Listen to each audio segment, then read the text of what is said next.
Please rise for the Pledge of Allegiance. I pledge Allegiance to the flag of the United States of America and to the republic for which it stands, one nation, under God, indivisible, with liberty and justice for all.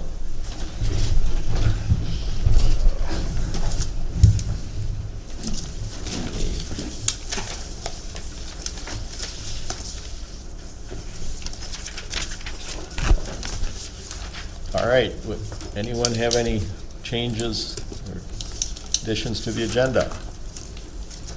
I'll make a motion to approve the agenda. I'll second. No questions? All in favor? Aye. Approved. Minutes from the last meeting. Any questions?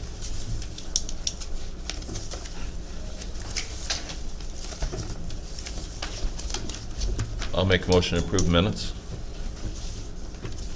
I'll second. All in favor? Aye. Opposed? Minutes are approved. Public comment. Anyone have a public comment? If not, we'll move on to conditional use permits. Rick's quite here. Okay. Yeah, I thought Rick was going to be coming in though. Here, let me pull this up and I'll kind of go over what we know so far.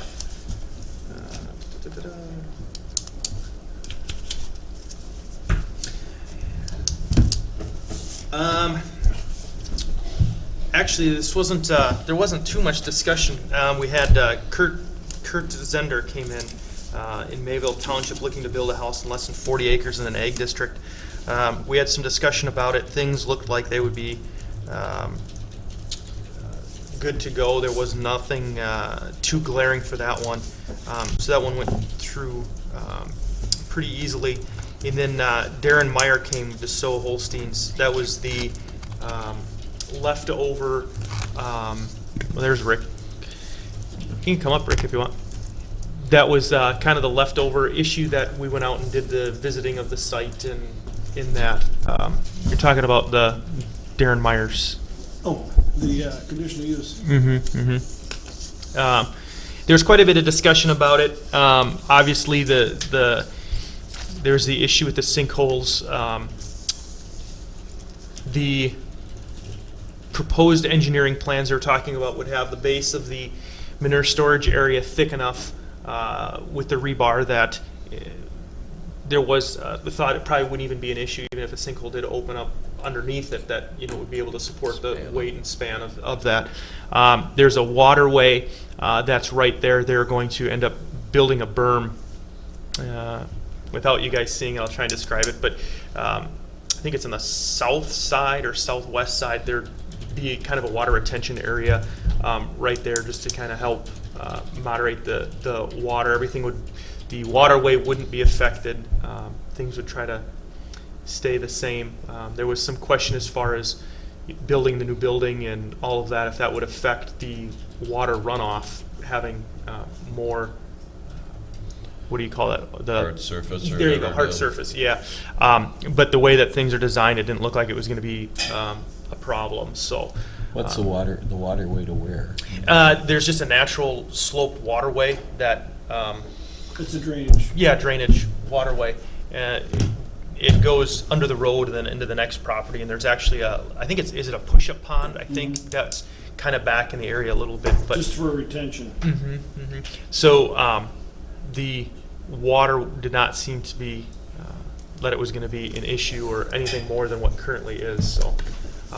So that passed and went through. The board felt comfortable with what was going to take place. Obviously, still following all state, local, and federal laws.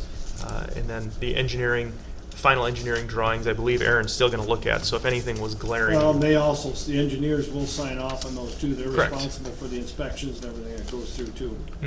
So things went pretty smooth. Was there some setbacks needed, pretty major setbacks needed on that? Well, there was. That was taken care of at the last meeting. We had The variance was given. Yep. Okay. And that was, they wanted to increase their animal units. the numbers I can't remember right offhand, significant on both sides. Something a little bit above 100, which is what Judson's had, 170 some, and Myers are talking about 500 and I something. can't remember the. I think it was like exact number. 530 or something like that was the Yeah. final number that they wanted. Animal units, there's going to be some basically heifers and calves there and stuff like that. So they wanted to increase the animal units to accommodate them. The manure storage facility was going to be more than adequate. I think it was like a 14 or 16 month holding facility, which they're going to empty more than, at least once a year, if not twice. So that didn't seem to be an issue either. So The objective at that point was to have year-round manure storage correct. so that they wouldn't have to use that township road Right. for hauling in the spring. Correct. Yep. So that was it. Mm-hmm. There Yep. are some benefits in a few different ways. Yeah, absolutely. So, I guess it was kind of unless you want to add anything to that, Rick, went smooth. The board, the planning commission felt that everything was met, would be sufficient, so it was approved. So, those were the two. And then Rick, I mentioned Kurt Zender's place. I don't know if there's anything you wanted to add to that, but there wasn't a whole lot. I mean, No, it was- it's just a sell-off, first sell-off on that 40, and, yeah, he met all the requirements. I was out there on the site for septic, and nothing came to alarm except for probably the entryway that's coming into that, yeah. we had some flag on it, but that got taken care of in the erosion plan, and the townships approved it, so. And just to put in his driveway and stuff. So. Initially where it is now was a little steep, but that's gonna have some excavation and stuff to take care of that, and they'll put erosion blankets and stuff down to take care of any potential erosion problems, so. So with that being said, I would move to approve the 2 conditional use permits. There's 2, right? Got 3. Conditional use. 2 are for Meyer. Oh, yeah, I'm sorry. Yeah, I meant Meyer and, yeah. Oh, okay, yep. Sorry, yeah, Meyer's got 2 and Kurt Zender's got 1, so. Did you make a motion? Yeah. I will second the motion. Any other questions? I think pretty well clarified. All in favor? Aye. Opposed? Okay. Thanks, Sharon. I was thinking, yeah. Yep. Yeah, this is.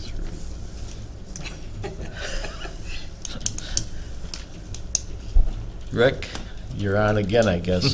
Sam is in court, so you want to take up the issue? Yes, what I'm here for Yep. is, as you're well aware of, the county board did authorize us a while back of raising or proceeding with raising the old Money Creek Schoolhouse that had burned down a few years back. It has been sitting vacant for the last probably 10 years. We went down and looked at it, and it was we've been getting some complaints on it as far as from the neighbors. There is some recent development, new subdivisions that are around it. And with the rodent problem and different things, we were getting complaints on. So to make a long story short, we've been working with the current owner of bringing the building up to code, and I think that's what the board had asked him to do. We gave him timetables which got partially met, not all. And so with that, the board has directed the staff and county attorney to keep proceeding on this. We went to court with it about a month ago, and as of last week, we did get a response from the court giving the current owner until August 1st now to bring the building up to compliance with what the board resolution stated, or otherwise the county then could proceed with raising the building and tearing it down. With that, when talking to Sam, what I did was actually had met a couple of contractors and give me just a rough estimate without too much effort at this point of what it would take to raise that building. What I'm getting from them, it's going to run us close to what the estimates on those lots are worth. I went to the assessor's office and they were giving me a ballpark figure of, well, their assessments on them are about $30,000 for each lot.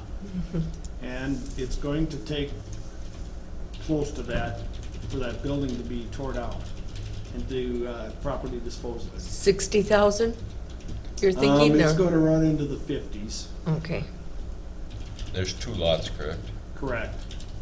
One lot is bigger than the other, and what we might want to do if that's the case and the county does have to proceed with this, I would suggest maybe we're looking at one smaller than the other one, of maybe moving the line to give it, you know, each lot probably a pretty good size, be more saleable. You wouldn't have problems with septic or, you know, putting wells on there or something, meet all the setbacks and that. But that's something if we go down the line of having to do. I'm just at this point, I haven't been able to, I tried calling Sam this morning, he's in court, of whether the county is still in favor of running that route, given the fact that, you know, the price tag of what it's gonna take after August 1st, if that's the county board's wishes that we keep proceeding on this here, or whether there's some other avenue used as board feel we should take. I don't know what else we could do, Rick. Well, He won't, my talking with contractors and stuff, and they said there is no really good avenue for this thing. I mean, reconstructing it or building it up to putting roofs and stuff on it would, right. you know, you're sticking a, Yeah, and I don't know the county wants to get into that type of stuff where we're building something up to sell it. well, I don't They even have- want to go down that route at Right. all, but my only thing is I don't want this to be a precedent either, where the county board has got to step in and, you know, when Yeah. we get complaints like this, I know there's other buildings out there, and that's not something I Right. care to get the county into either, though. Excuse me, but just to point out, gentlemen are Bunny Creek officers, are you? Yes. Do you have a comment or? We're getting a lot of complaints on the building for the, there's a lot of rats or rodents around there. And it's really an eyesore. My residential development is adjoins it, of course, and, you know, there's a number of New housing. nice residents in there, and it's gotten to be quite an issue for them, obviously. We did present that information to the courts, just an overall view of Money Creek there and show them where the development is taking place, and they basically, the courts sided with that, saying that with the new development and everything that's going around, that the aesthetics and both with their public safety being a factor in that too, because there's a lot of young kids out there. It's a new neighborhood, a young neighborhood, that's a potential problem too, along with the aesthetics. Public safety is probably the biggest issue, really, more than anything. Yeah. Like I said, to take this building, it's gonna take some time, because basically it's you've got an old well that's in the place, that's gonna have to be, and it's in the basement. That's gonna have to be taken care of. You've got an asbestos abatement that's gonna have to be done on the place before we can proceed with demolition. There's an old septic system there that's gonna have to be probably abandoned the same time we take the building out. So I say there's a lot of work that's gonna have to be done in order for that, you know, and we start in August, and then we're gonna have to go out for bids.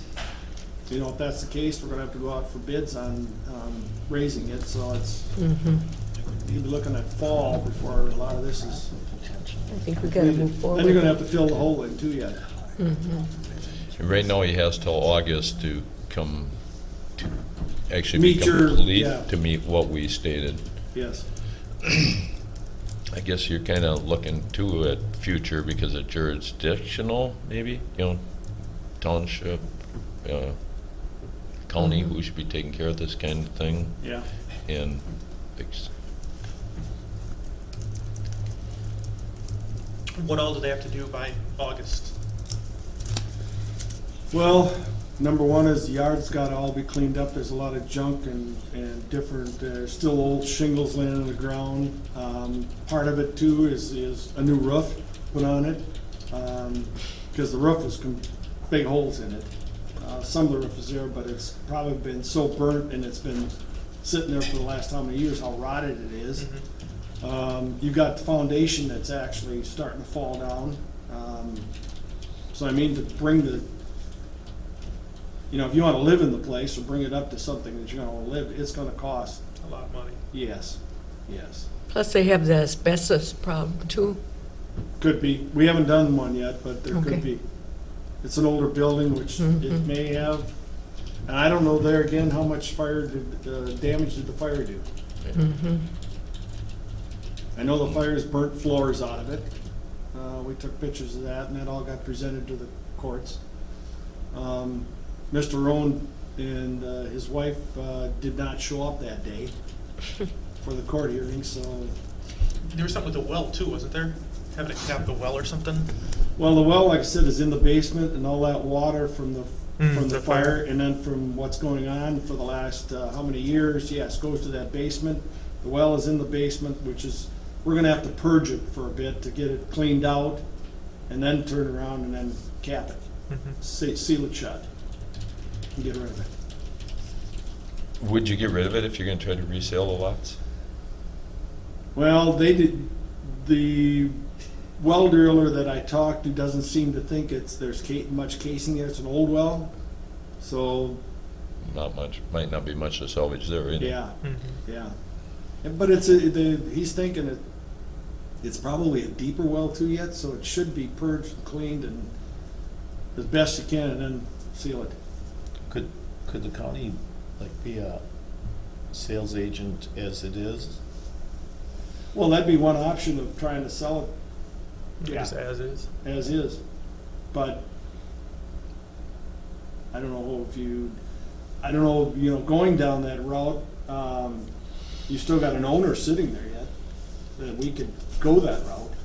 What we were thinking on doing is having it raised, and then we just throw the assessments against the property. And it'd be up to the homeowner there, the landowner, then to either pay it, or I don't know if it. So now here's another question. Brian sitting in the back, maybe we can answer this, but instead of hiring somebody to raise it and pay for that when the county has our own equipment to do that, is that something that you could say, hey, if it ever got to that point next summer, send a crew down there and do it instead of, you know what I'm saying? You might, some of the equipment, but a lot of that's gonna have to be hauled to the landfill and across, and you're probably better off with the larger containers of hauling that, rather than, I don't think they've got the equipment, the hauling equipment, put it that way, for transportation. But like an end loader and maybe backhoes, that sort of stuff, but I can't speak for Brian, but I would think there's a lot of construction going on that they'd be plenty busy too yet, Well, I'm sure. I'm just thinking, if, trying to save, yeah. well, I'm just thinking it'd be more profitable for the county if we're using our own equipment than having another company come in, do it, then we got to pay them. And I don't know, just a thought, whatever. Yeah, and I know, tearing down buildings gets to be kind of an expertise in itself, or how to get the rafters off it, Well, I'm thinking some different of that things, if stuff outside is. stuff, and, I had a couple calls, like that bricking that's on the outside of, one kind, I got asked if that could be tore down and recycled, used for landscaping. Right. And, yeah, I mean, there might be avenues like that where you might be advantageous to, those guys get together, that it wouldn't cost that much either. But that's something we're gonna have to do. Sure. Well, what do you need to do, Rick? Yeah, I would say we need to go forward to say we stay on the track of him getting it done by August 1st, and when and if he doesn't, then we have to make the decision on how to proceed, whether we, I think we could even look at Jack's idea of, maybe could we go forward with something of us being a broker and seeing what happens straight off without raising it. Give it a little time. Sure. And you never know who steps in and says, I got a Well, relationship. we almost need, That's right. well, like I said, you got an owner there that's basically paid taxes and everything else. You can't really sell something Well, that's, right. that's probably a question for Sam to Right. answer too, though. Right, Yeah, the Sam would have to right. tell us what our options, so he is up tax-wise. On one parcel. The other one is going to tax forfeit next year. Okay. So- And the building sits partially on both, I suppose. The building is on the one that will tax forfeit next year. Okay. Yeah, it's still something that's gonna end up in front of Sam Yeah. to see. Well, Yeah, maybe, I mean, I think we pretty much at this point, seeing we went down this road, we just would have to go through the August and say, Yeah, now we're gonna make a move of some type. Right. yeah. Well, we just, like, I guess with what we're looking at, and what we need today is just that the board is still behind moving forward on this here is what I guess. Yeah, and I'd like to see, when Sam give us some more definitive. I'll work with Sam on this and see what different scenarios, and we can always report back to the board as we're going down the road Because here. if, as you say, the landowner's involved, well, then there's gotta be some way to put some pressure on. Well, when we were going through this originally, we tried, working that avenue of him just selling them, and there was some buyers out there that had an interest, but some of them moved on, bought something else, and didn't care to, at this point, get into the raising of it or demolition of it, but that might be an Like avenue. you said, somebody might come by and say, Okay. "Hey, I want to fix up an old schoolhouse and live in it." Anything else? You never know. I did send the board here some information on tomorrow. Teresa and I are going to attend the Solid Waste Policy Board meeting in La Crosse, and part of that is the long-term agreement extension with La Crosse County. And thus far, like I said, it's proceeding along quite nicely, and I think we'll be able to report back to the board here in another couple of weeks of just where that's at. But they're, as you can see, they're a busy crew over there with what they all got going on, and they're making a lot of strides forward. And What are they putting, new road in, or? well, the entryway and driveway's been a problem for them just because of the traffic coming off, and they have to. It's in that industrial park, so yes, they're redoing that whole thing. It's been something that's been in the works, I think, probably 3 and 4 years. Yeah, it just came, I was at a meeting Sunday night, I'm getting involved with the NASA organization. Sure. And they do a hunt, Yep. but that's contingent on what's going on out there, they said, so. But as you can see, I mean, the different things that they're doing out there is actually, number one is, the landfill is one of the state-of-the-art landfills in the area. And they have done a lot of things out there, gas extraction, different things. I mean, it's a really, it's been a pleasure, I think, working with La Crosse. They're really aggressive as moving forward in this thing. And the next step, if the county does proceed with moving forward with and signing that agreement, then I think we go back and start talking to our haulers. We've got them under contract also until that 2023. That we then would start that discussion with them of extending those contracts out to the same timeline as what we're signed for. Because we are, like I said, liable for that, to make it sure our refuse and our materials are going to the cross. So. Yep. Okay, We're kind of lucky to have something this close. Oh, absolutely. They've been very good to work with, even with the surplus that we have, allowing us to use it to our benefit. Yeah. Yeah. okay, well, thank you, Rick. Oh, the only other thing I got is, I just want to mention too, is that we're moving forward on the egg bag plastic thing. They will be coming, all the containers coming in on Friday, and then on Monday, they'll be going out. So by Monday night, hopefully, we're, Everybody's been notified on that, correct? Yep. Okay. We should at the same time bring up that the annual meeting for the solid waste is June 23rd. And Yes. all the commissioners, I think, received an invite to go to it. It's a very good meeting. is there commissioners that would want to go that I could sign up for? Because they usually like to see a sign up on that. to know It's a how many morning get- meeting. What day is the? June, it's a Friday morning, June 23rd. Usually they run from 9 to noon. And lunches and, Then lunch is served after that, and they Where- can where- give tours Where are they holding it? right at the landfill. At the landfill? Yeah, put me down. That should work. Okay, I'll be going, 2. yeah. Probably. Not positive. I'm in the same boat as Fred. I might, because I gotta be over in that area anyway for work. Okay. So I might, but I gotta just verify that I don't have something Like I else said, going on that morning. If I decide, Rick, I'll give you a call so you can let them know Okay, right so away. I'll put a 5 question mark. Yeah, yeah. Okay, All right. I'll take care of that. Please go to Justin Thank you. to be signed. Thank you. John?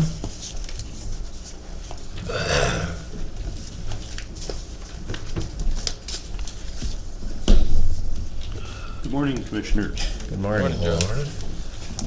Today, pretty straightforward contract agreement I have for you.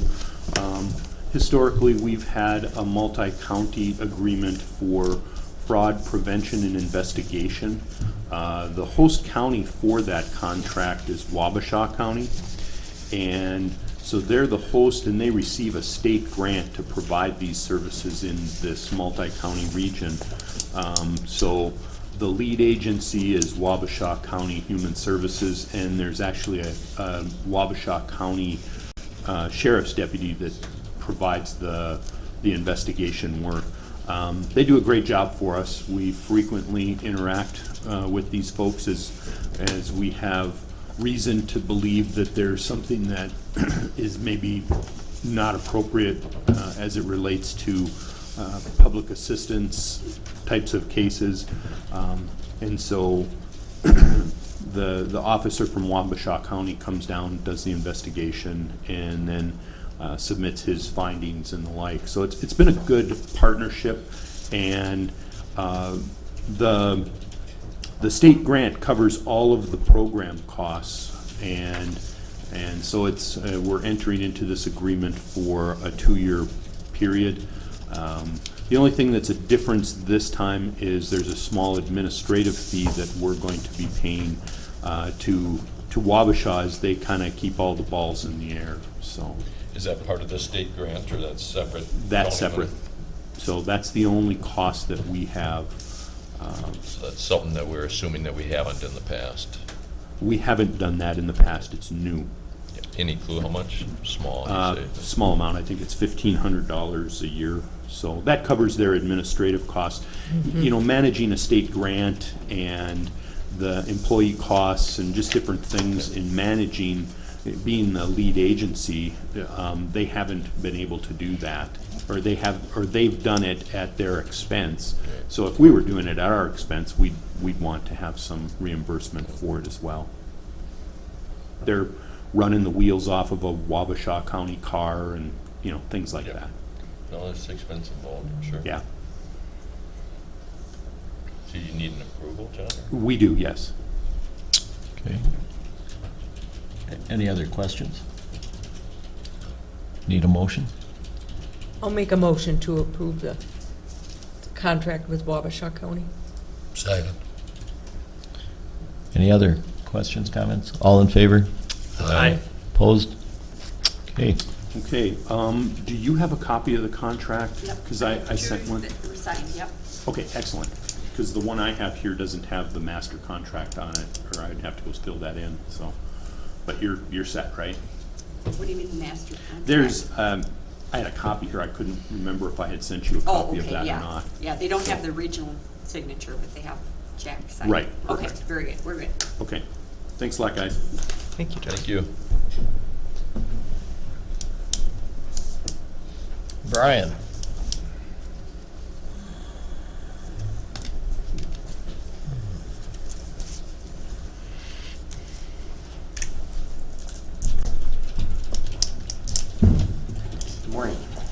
morning.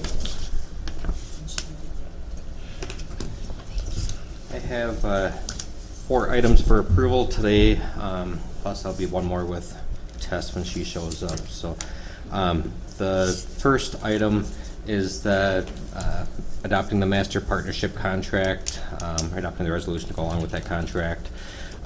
Every few years, the county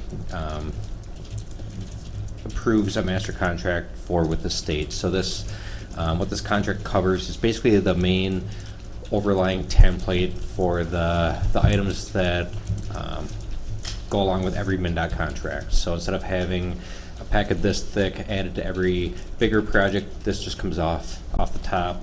When we go to do minor work within MnDOT's right away, if we ever did any of that stuff, that would be covered by this contract, along with normal routine testing type stuff that we send say concrete cylinders over to MnDOT for have them break them for us. So that type of stuff gets covered under the contract, and then they'll bill us for their work. So nothing out of the ordinary with this. There has been some language changes from the previous contracts, but it's all been pretty minor changes, and I'd recommend approving as submitted. Sam has reviewed it as well, and the attorney's office agrees with the contracts and says, yeah, recommend approving it as well. I'll make a motion to approve the state contract. Second. All in favor? Aye. Opposed? Okay. The second item is recommending the approval of transfer of $200,000 of airport entitlement funds from Houston County to the city of Albert Lea. This is something that the county has done previously. Last year, I believe we transferred some money over to Albert Lea. The year prior, we transferred some entitlement money over to the city of Moorhead. Probably 4 or 5 years ago, we transferred some money over to Winona, city of Winona for the Winona Airport. What the FAA non-primary entitlement funds are is that each airport gets an allotted amount of money every year that goes towards certain types of projects.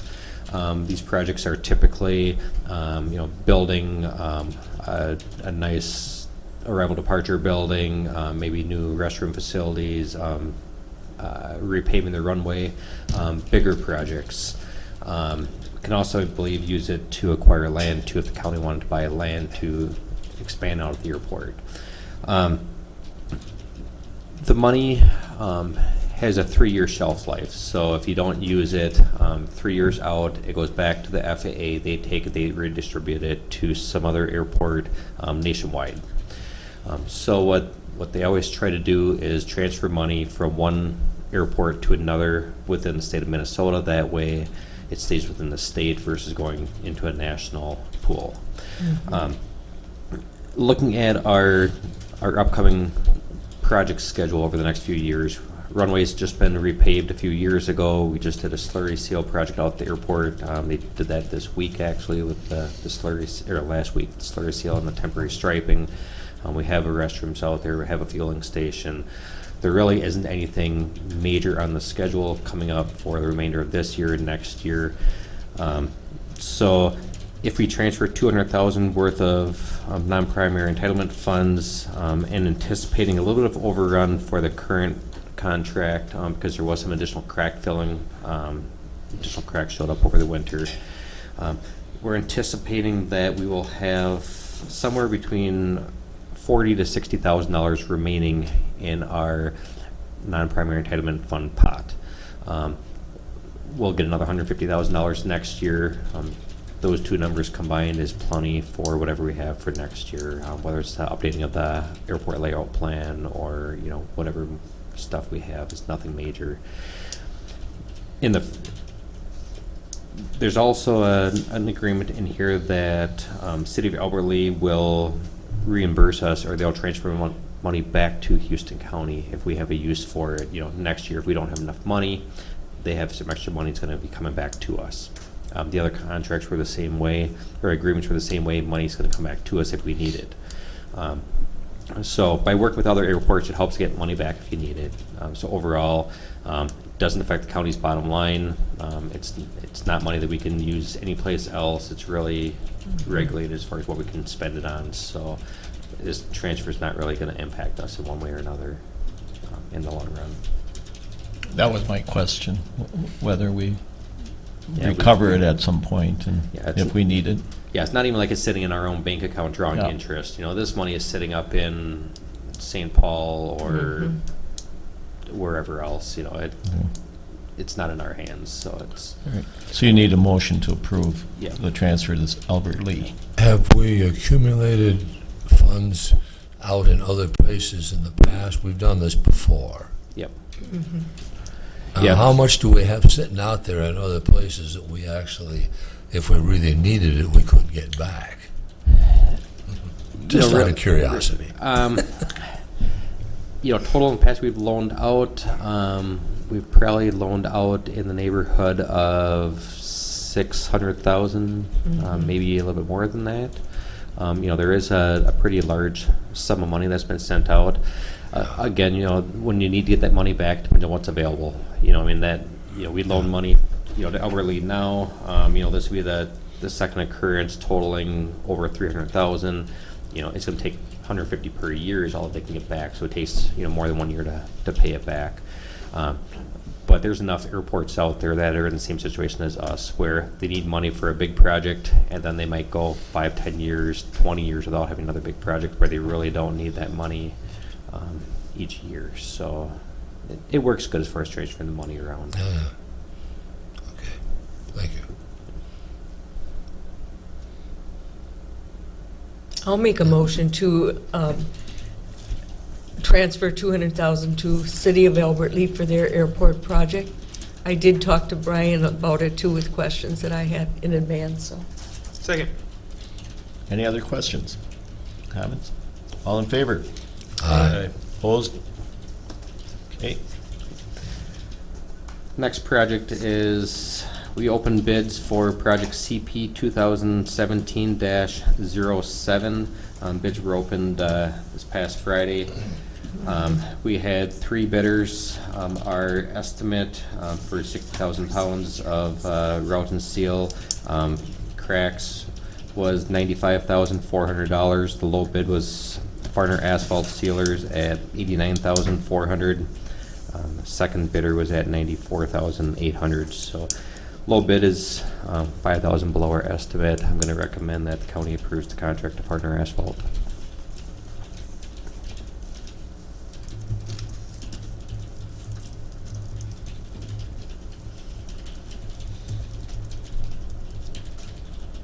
I'll make a motion to approve the contract.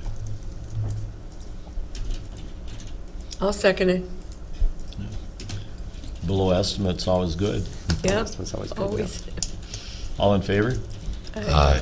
Opposed? Okay.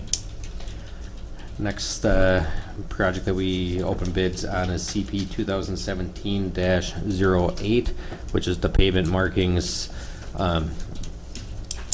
This contract, or this proposal came back over our estimate. So our estimate was $77,747.47. Low bid was Traffic Marking Services at $85,004.12. Next bid above that came in at $89,605.84. So save some money on the crack filling, pavement markings going the other way. So we're about $7,300 over the estimate. I am going to recommend approving Traffic Marking Services. What this contract is for is pretty much almost all of the center line on the county roadways within the entire county. The fog lines, bike lanes, crosswalks, all that type of stuff within City of La Crescent and City of Caledonia. There's a separate striping contract that is going to be starting up any day now for doing the rest of the fog lines on the majority of the roadways within the county. That contract is actually being housed over in Freeborn County. It's a district-wide project. So A few roads are going to get skipped, but the majority of the roadways are going to have both center lines and fog lines striped. The other project is a project with federal funding, has 10% of the cost is ours. The rest of the cost could be covered by, actually, I believe it might even been amended to be a 5% cost by us. So low cost for those projects. So Elm Street will get new bike striping? Yep, and I actually had Traffic Marking Services called me yesterday, and they said that they're going to be doing the temporary striping for Matthews paving projects over on the Pike and 44 this week. So they would actually like to get out there sooner rather than later. They mentioned even possibly today to start putting down some stripes within La Crescent. You know, I just rode that a day or so ago, and I thought, well, I got to check with Brian, but I'm amazed with all the technology we have that it just doesn't seem to last very long. You know, Yep. We could use epoxy paint in La Crescent, which would help that paint to last a little bit longer. Epoxy with their traffic volumes in the rest of the county doesn't have enough traffic to really necessarily justify that, because it. the reflectivity gets, the glass beads that go with that gets plowed off and they get worn off. So then you have the white paint left, but you don't have the reflectivity at night. Yeah. And to get someone to come in to do just epoxy on a small area helps shoot that cost up. So we try to do I'm sure. the same paint everywhere. Okay. All right. Any question? Need a motion to approve Yep. the motion to contract. approve- Yep, contract to Traffic Marking Services. So moved. Second. All in favor? Aye. Aye. So Brian, when's the Pike gonna get done? If they're striping next week, I would assume it's gonna be done. Matthew started, I believe, yesterday out there on there. I haven't driven across it, but I believe they started doing some of their milling yesterday. The plan is to do the Pike, the area from Southside La Crescent to Miller's Corner area, and Holka, and have all three of those done by early July. Oh, okay. And if the weather cooperates, they're figuring about a week on each section. Oh, okay. So it's going to go quick, Mhm. depending on weather. Traffic's nasty. Oh, Sure, we're backed Robin up sent this me a morning. text this morning trying to get into La Crosse. She said it's bad. Yeah, I'm glad I've been coming into work around getting to Caledonia around 6. Yeah, At it- it- 5:30. It's not bad then. Yeah. It was steady this morning when It's Okay. Thank you. I'll step back, and when Tess gets here, I'll come back up with her. All right. Thanks, Brian. Thank you.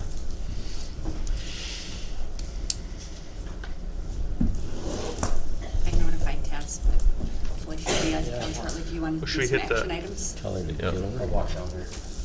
Okay. Thank you. Motion Yeah. to approve claims, human services, and license center disbursements. second. Any questions? Comments?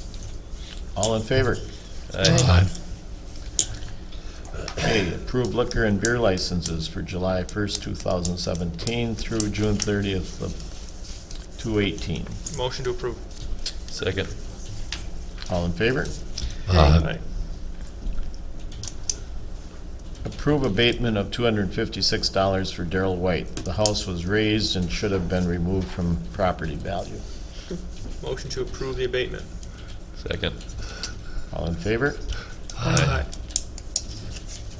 Approve county credit card for Assessor Cresswell. Hatley? How do you pronounce it? Hatley? Hatley? Hat. There's an Lily. L missing in there. No. Hat, Hat Lily. yeah, for Cresswell is what I said, yeah. Motion to approve. Second. All in favor?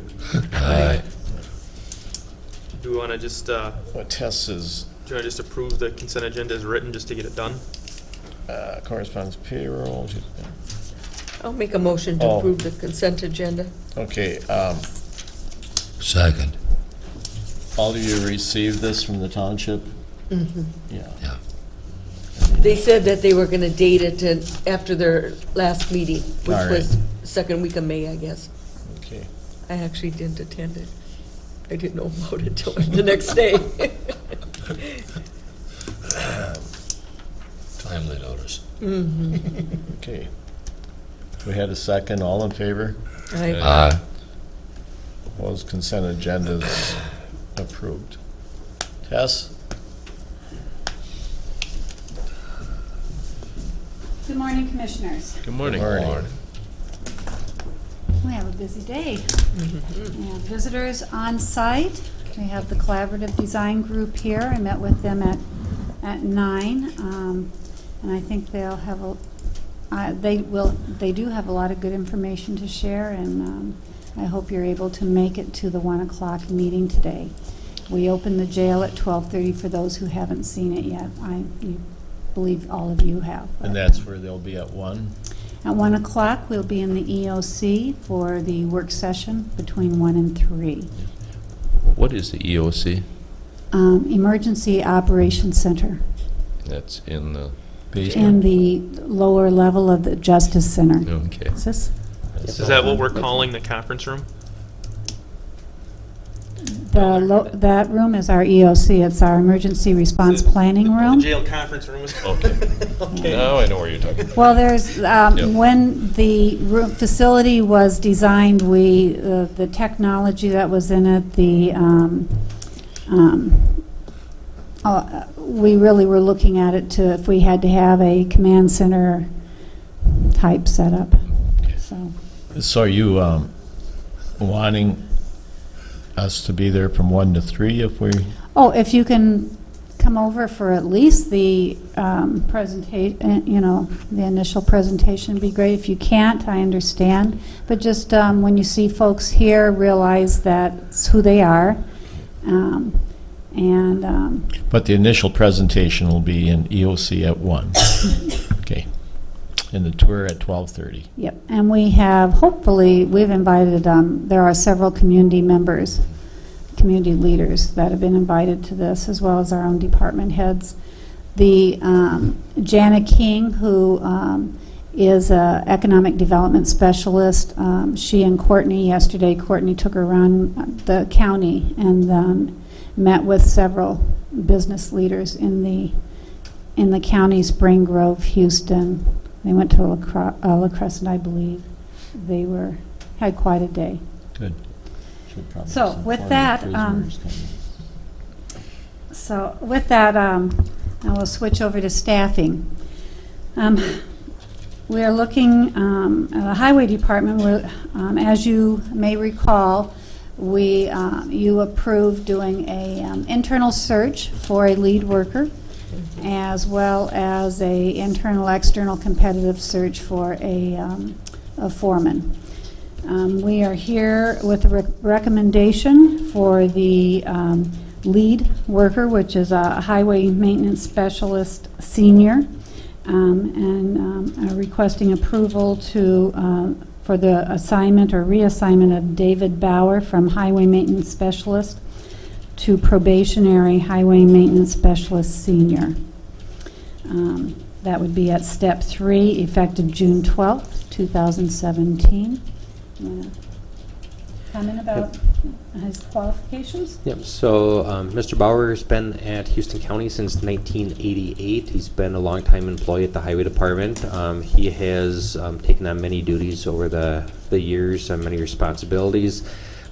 He's very qualified for this role. He's essentially taken the reins on a lot of jobs. We've relied on him to step up when we've had flood events or when we've had different large projects going on in the field.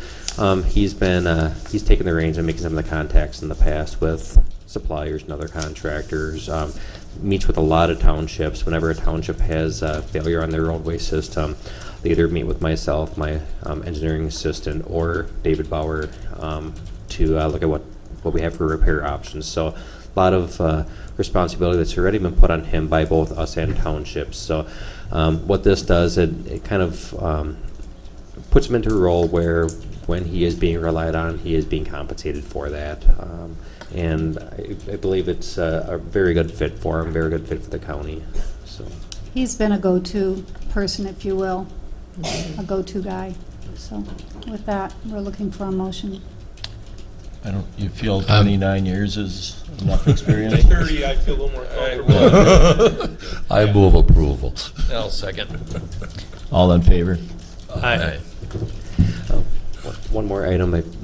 I forgot to put on the agenda earlier regarding this appointment is, being that he's in this role, he does use his phone a lot for phone calls to talk to suppliers and contractors and staffing, especially, during the winter months. We'll be relying on him and stuff as far as checking roadways and stuff.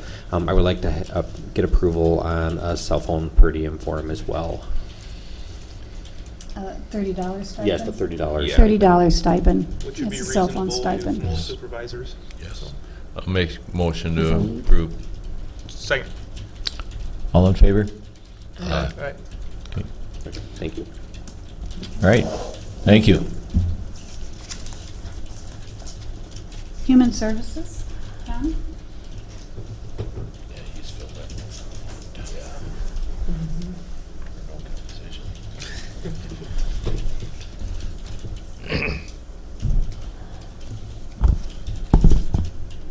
Well, we have an information item on your agenda for you, as well as an action item this morning. The information item is just by way of information that John, the department, Human Services Department Director, has reassigned social worker Jennifer Oaks Daly from Children's Mental Health to Adult and Disability Services. The reason I put this on as an information item is that, as you know, you approved us to go forward with the search for adult and disability services. We had an internal applicant who really we interviewed, and it was determined that she would be was a successful applicant for this position. So in moving her over, it created another vacancy, if you will, in children's mental health. Anticipating that we would have internal applicants, and wasn't sure where we might have other openings, and trying to be cognizant of search dollars and those sorts of things. We also interviewed, and our interview questions were pointed towards other areas of expertise in social work as well. We interviewed three candidates. Tessa Diepenbrock was interviewed extremely well. We were very excited with her interview. And her expertise happens to be in children's mental health, which is where our current need and opening is with the transfer or reassignment of Ms. Oaks Daly. And so you have in front of you a request to hire Tessa, I'm not sure how to say her name, Diepenbach, I believe, Diepenbrock, as a probationary social worker, C41 Step 4. She had previously been an employee here, had left our employment on good standing, and approximately 5 years ago, I believe. This would be conditioned on a successful completion of a background check. And do you want to comment on Tessa? We had, as Tess mentioned, we had interviews with 3 candidates. We were fortunate to have candidates that had broad range of experience, and as Tess mentioned, we were making a lateral move for the opening that you approved in Adult and Disability Services, creating this children's mental health opening. Ms. Diepenbrock brings a whole bunch of experience in children's mental health. She's a licensed social worker and has most recently been a supervisor with Hiawatha Valley Mental Health Services. So we're excited to bring her back to our team. And also, as Tess mentioned, our recommendation today is contingent on a successful background check. And I believe her supervisory experience has been in the area of children's mental health. Correct. While carrying a small caseload to stay as an active practitioner. Her experience with us as well was in the area of children's mental health. And so we have the benefit of having worked with her in the past and a good sense of the caliber and quality of her work. The effective date that we would be July 17th. So the appointment would be some time out, yeah. Questions? Anyone?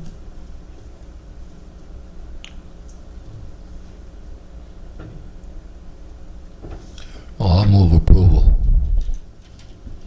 Second. Anyone? All in favor? Aye. Thank you. Good enough. All right, thank you. Thank you. Sounds good. I understand that I met with the assessor this morning, and I understand that on your next agenda, we were going to discuss the assessor positions for appraiser. Unless I thought there was an interest coming from the subcommittee to discuss that this morning, I'm happy to do so. Oh, great.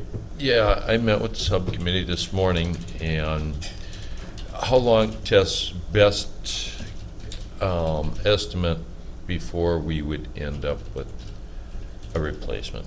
If we started advertising immediately, we would end up, it would be approximately 2 months. Right.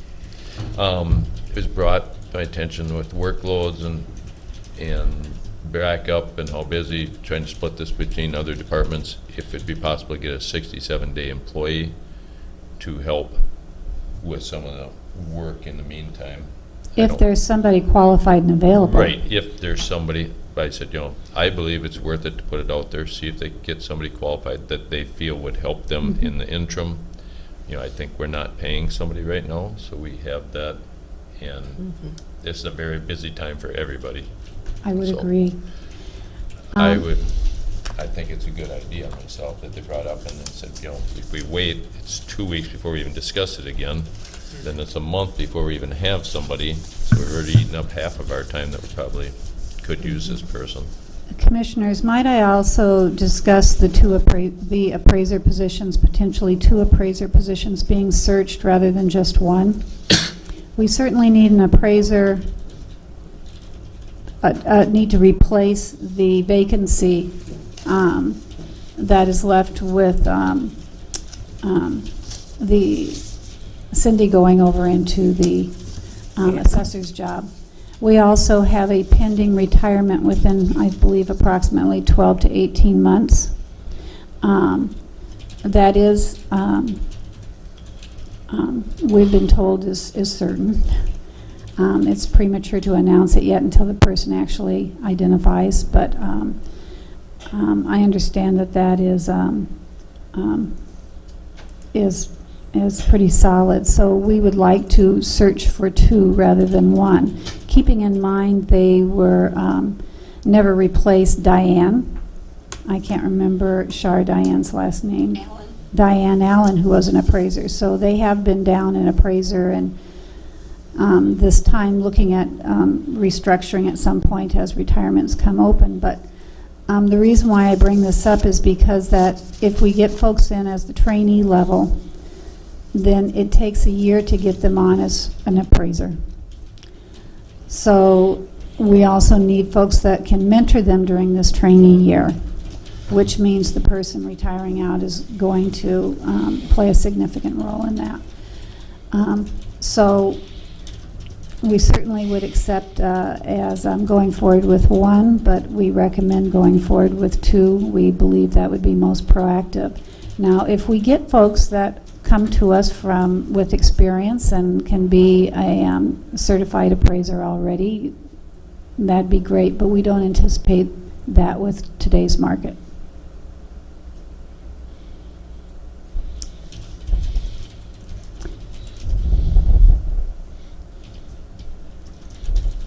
Did you discuss that in committee as No. well?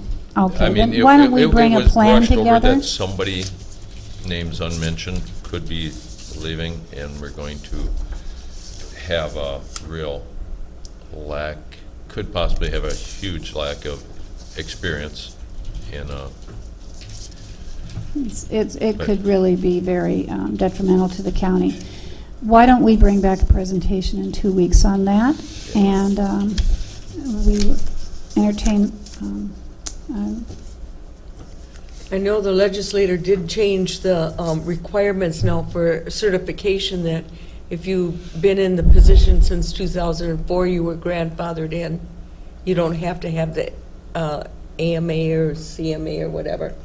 And it also gave them another 2 years to get their certification if they've been employed past So that time. retirement may be delayed, is that? Mhm. Okay. Well, so I'll need to meet with her. Like I said, she mentioned this in the hallway, and I Right. thought, I think the we should go with subcommittee. personally, the 67-day employee at this time, search, and for one assessor at this time. I believe so.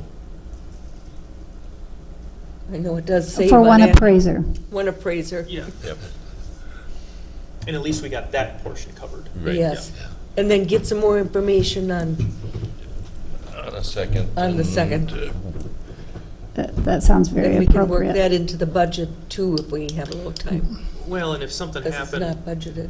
if we're interviewing for one and say 2 or 3 months down the road, we go back to that same pool of candidates to not have to interview it's- again if there's another one that's a. We can if we have a viable pool and Right, don't that's what I'm saying. don't anticipate a second opening would really create more applicants. Right, right. Okay. Well, That was my motion, to go with a 67-day for now and one application for, Is there a second? Second. All in favor? aye. Aye. Thank you. Um, Go ahead. Go ahead. No, you Oh. first. GIS, That's my question too. you've drawn up the, It is with Dan Cheska, and hopefully I'll get his comments back yet today, and we can. I know that the board is looking at some planning options out there. I don't think we have to have all that set in stone to go forth with advertising the position. So if I will be running it past the Gallagher and Associates for classification. The job description we had on record was a 1998 E911 coordinator position. It was not a GIS position. It needs to be classified. And so we will get the job description, I think is in good shape. Dan may have some other comments on it. okay, do we have to, I'm sorry. Go ahead. Do we, should we meet also to discuss the state mandate on changes to the GIS? State We had talked mandate about, changes. Dan had come to us saying this had to be done. Oh, the next gen 911. There are in this job description, and I know I forwarded it to the personnel committee. Did I forward it? Okay. I was wanting the comments back from Dan, and I was going to forward it to the whole board. In the job description, it's about 80%. He needs to look at those percentages. 70 to 80% GIS, straight GIS, and there's a percentage in there with regards to database work for the E911 next gen. That still stays in there as Okay. far as loading that.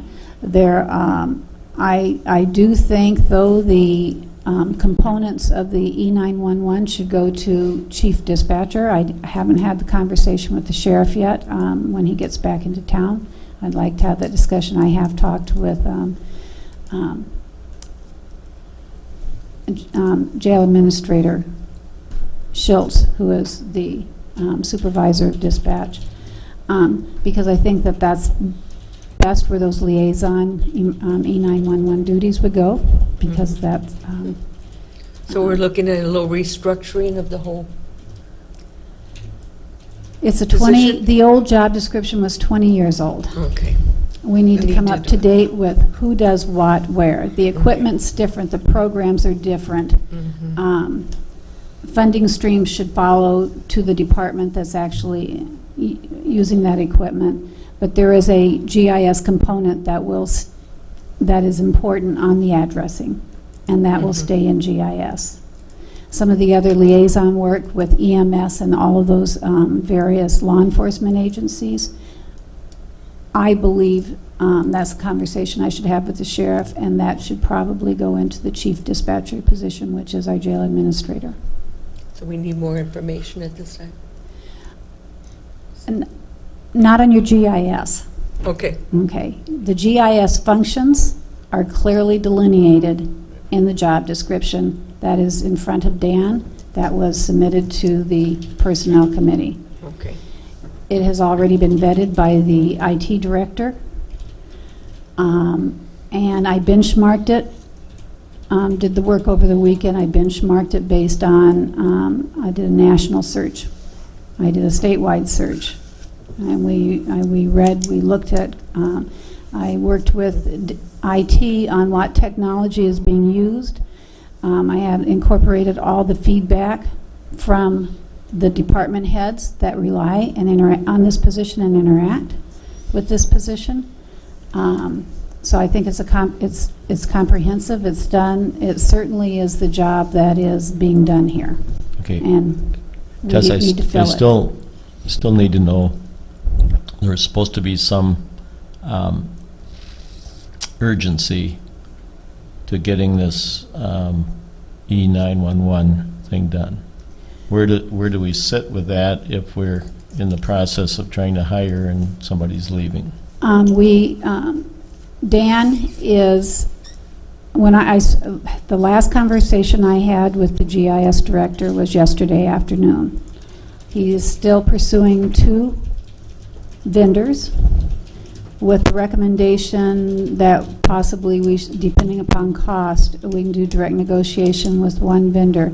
We're looking at vendors that already are familiar with us, that do work on importing these kinds of files and getting that done. We will have information firm to you in the next few days. But it is possible we could have a contract for these services to be done. It would probably be, I don't want to say an amount because we're looking for quotes right now. And we certainly don't want to say this is what we have available. So $5. $5. And Mr. Cheska tells me this is what other counties are doing, and the amount that he's telling me certainly would be more cost effective than hiring somebody. To contract out. Mm-hmm. And his last day is? Friday. Okay. So we'll have a period of time here where we're not paying his position. Mm-hmm. So that money could be directed toward this E911 Contract. We talked about the funding source. So this is the kind of thing that could be paid out of the E911 funding, and there is a balance available for this. So good. He has put together, he's putting the E911 budget together, if you will. And so I saw that, and there's a line on there that it could be modified. I'd have to work with the finance director to get all the details on that. Now, I noticed on the job description that was going out, there was a portion that said that this position will answer to the county. With a blank. Okay, I was wondering if that was meant to be a blank to fill it in. That was a big blank. Okay. Because I understood that that's under discussion. Okay, I just wanted to make sure. I wasn't sure how that was going, because it's like, okay, I don't know that we're going to make a new department head here or whatever. So I just wanted to make sure that that was an intentional blank, or if it was. It certainly is. Okay. And for we can put any number of persons in that blank on a temporary basis to get the job posted. I have been in conversation with a couple of people because I'm looking at who could mentor this person while you're best mentor a new hire in some of the technological areas that we really have challenges with, while the board's making its organizational structure determinations. Right now, Eric has volunteered to, take on some responsibility. discuss that, and we discussed it last meeting. I would like to have a conversation with him. I think we need to look at what the person does, not just they both might use GIS, Yep. but actually what it does, the liaison across with other departments, the technology components, some of the budget components, and all of that. But that certainly is one option. Right. I mean, I think we should just about schedule something to sit down with the departments, and so we can just run through it together. And We have a planning session today, Commissioners. I think we need to, I would encourage you not to put the cart in front of the horse Yep. before you start looking at your vision for the county. And there isn't any real urgency on that part, I will tell you, as far as making permanent assignments that way. I really do think you need to go through your visioning and see what advantages and how, if we're talking about leveraging for resources, how these decisions impact, free up maybe fiscal resources, how there's a whole lot of balls in the air, if you will. But it certainly deserves to be fleshed out, and there are some opportunities, and how best we and so we keep that in the back of your mind as you go forward today in your deliberations, because there's a lot of opportunity to and a lot of challenges, and and we want to see, I think, on our decisions on when you spend about operationally about 33%. I believe, I always have to look back at the finance director, about 33% of your entire budget, maybe it's closer to 50% of your operational budget on your staffing. Organizational structure is critical, because we are in the business of services. So I'd like it to be, I appreciate that, and that may be where we end up. I would like it to be a very intentional conversation. All right. Any other questions? Thank you. Thank you. When are you going, do you want to start your, I need to print off a few things for you. When would you like to start your meeting? And my question for you is, do you want to meet in the back room there? that's what I was kind of thinking. Around the of this. table? Might be a little easier or a little more informal. We'll leave both doors open. Anybody? It's easier for us to take minutes if we're here. Pardon me? It's easier to take minutes from here. Oh, okay. Okay, we can do that too. Okay. Why don't we do that? Creates a little different 10. dynamic if you, though, are looking at each other, engaged with each other. 10:30? 15 minutes? I'll be here. Okay. All right. Discussion items, commissioner reports and comments. Fred? Well, the only thing that I've got is that the state legislature apparently has been good to the one watershed, one plan concept and some of the other things relative to water quality, in that my understanding at this point, there are block grants that the legislature has seen fit to fund to keep these funding streams reasonably steady and dependable. At one point in this legislative session, we thought that the whole water plan business was going to have to go to competitive grants. But the last that we heard was that it's block grants, and that's a whole lot more dependable funding. Now, of course, there's still drama in St. Paul, as you know, so it's still a bit up in the air, but apparently it's going to be pretty stable. Good.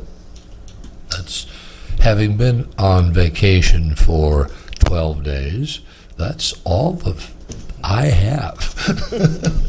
Thank you. We might go by 10:30, huh? Fred doesn't have any more to say. Yeah, that's right. Fred Arnold's show is short. Yeah.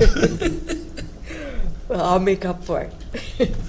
Well, I had the public health meeting, and Jack and I were the only two from Houston County that made it, but it was mainly discussion on the SHIP grant and how much money we're going to be receiving and how much has been used, and also the measles outbreak, which we have none in the county, and it is declining in the state.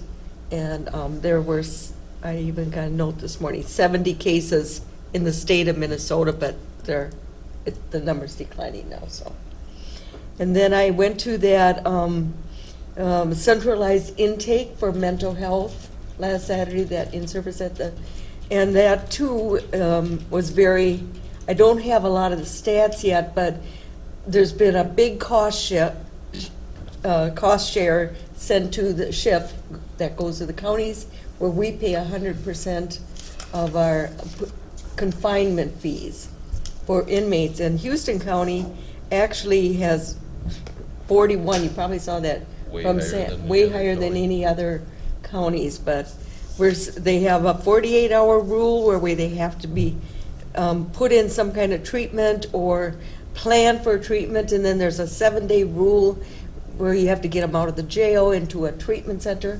And of course, there's not that many treatment centers around here. We do have a new one in Winona. I think you can speak on that, Jack, too. But it's a major cost that's going to be shifted to county taxpayers. It's already costing a lot. Yeah. Right now. It is. And there again, the Department of Human Services did a big cost share shifting from their budget. Rather than increasing their budget on the state level, they decided they would shift a lot of the costs, 18% of their costs, to counties to pick it up with their taxpayers, which is really disgusting, because we have to tax, and it was really disgusting about it. Well, in our committee meeting this morning, too, excuse me, but we did discuss why is Houston County so much higher, and there is discussion that John is having with our judge, and just try to iron out why and what might be. Sam Yant is going to be getting a hold of people from all the departments he feels is involved with making any of the decisions. I volunteered to be on that, and if anybody else would want to be on that, just to try to start brainstorming this, of why we have so much, how we can handle it better without. It's a long process with the mental health, and we're spending a lot of money by getting people in and out of it and in and out of it. Well, it's going to take everybody to get together to say how do we work this process. Teresa, you have more? Yeah, I do, because I went to AMC yesterday, which was really a very good meeting. All 11 counties were represented there. One of the things I did, and I already met with Dave Walter this morning on the buffer zone, every county there, after they explain the whole thing, is going to do their own rather than turning it over to Bowser. And they wrote out exactly how much money each county would be getting. Houston gets $51,573 towards the enforcement of it. And if you don't use it for enforcements, if you don't have any violations or any reason to, you don't have to turn it back. You could use it for something else, which is really unusual. And if we don't, we have to decide what to do by June 28th. And Dave is going to come talk to us on the 27th meeting to get a resolution. Otherwise, the money will go to Bowser, and we won't get any. But everybody at all 11 counties were very, very emphatic about each county should do their own and get the money. So, because we can use it for whatever. Ask Rick to send us any information ahead of time that he could, because I did bring all the information I got from AMC if we want to make copies of that too. So that was one of the big things from yesterday's meeting that I knew would affect us within the next month.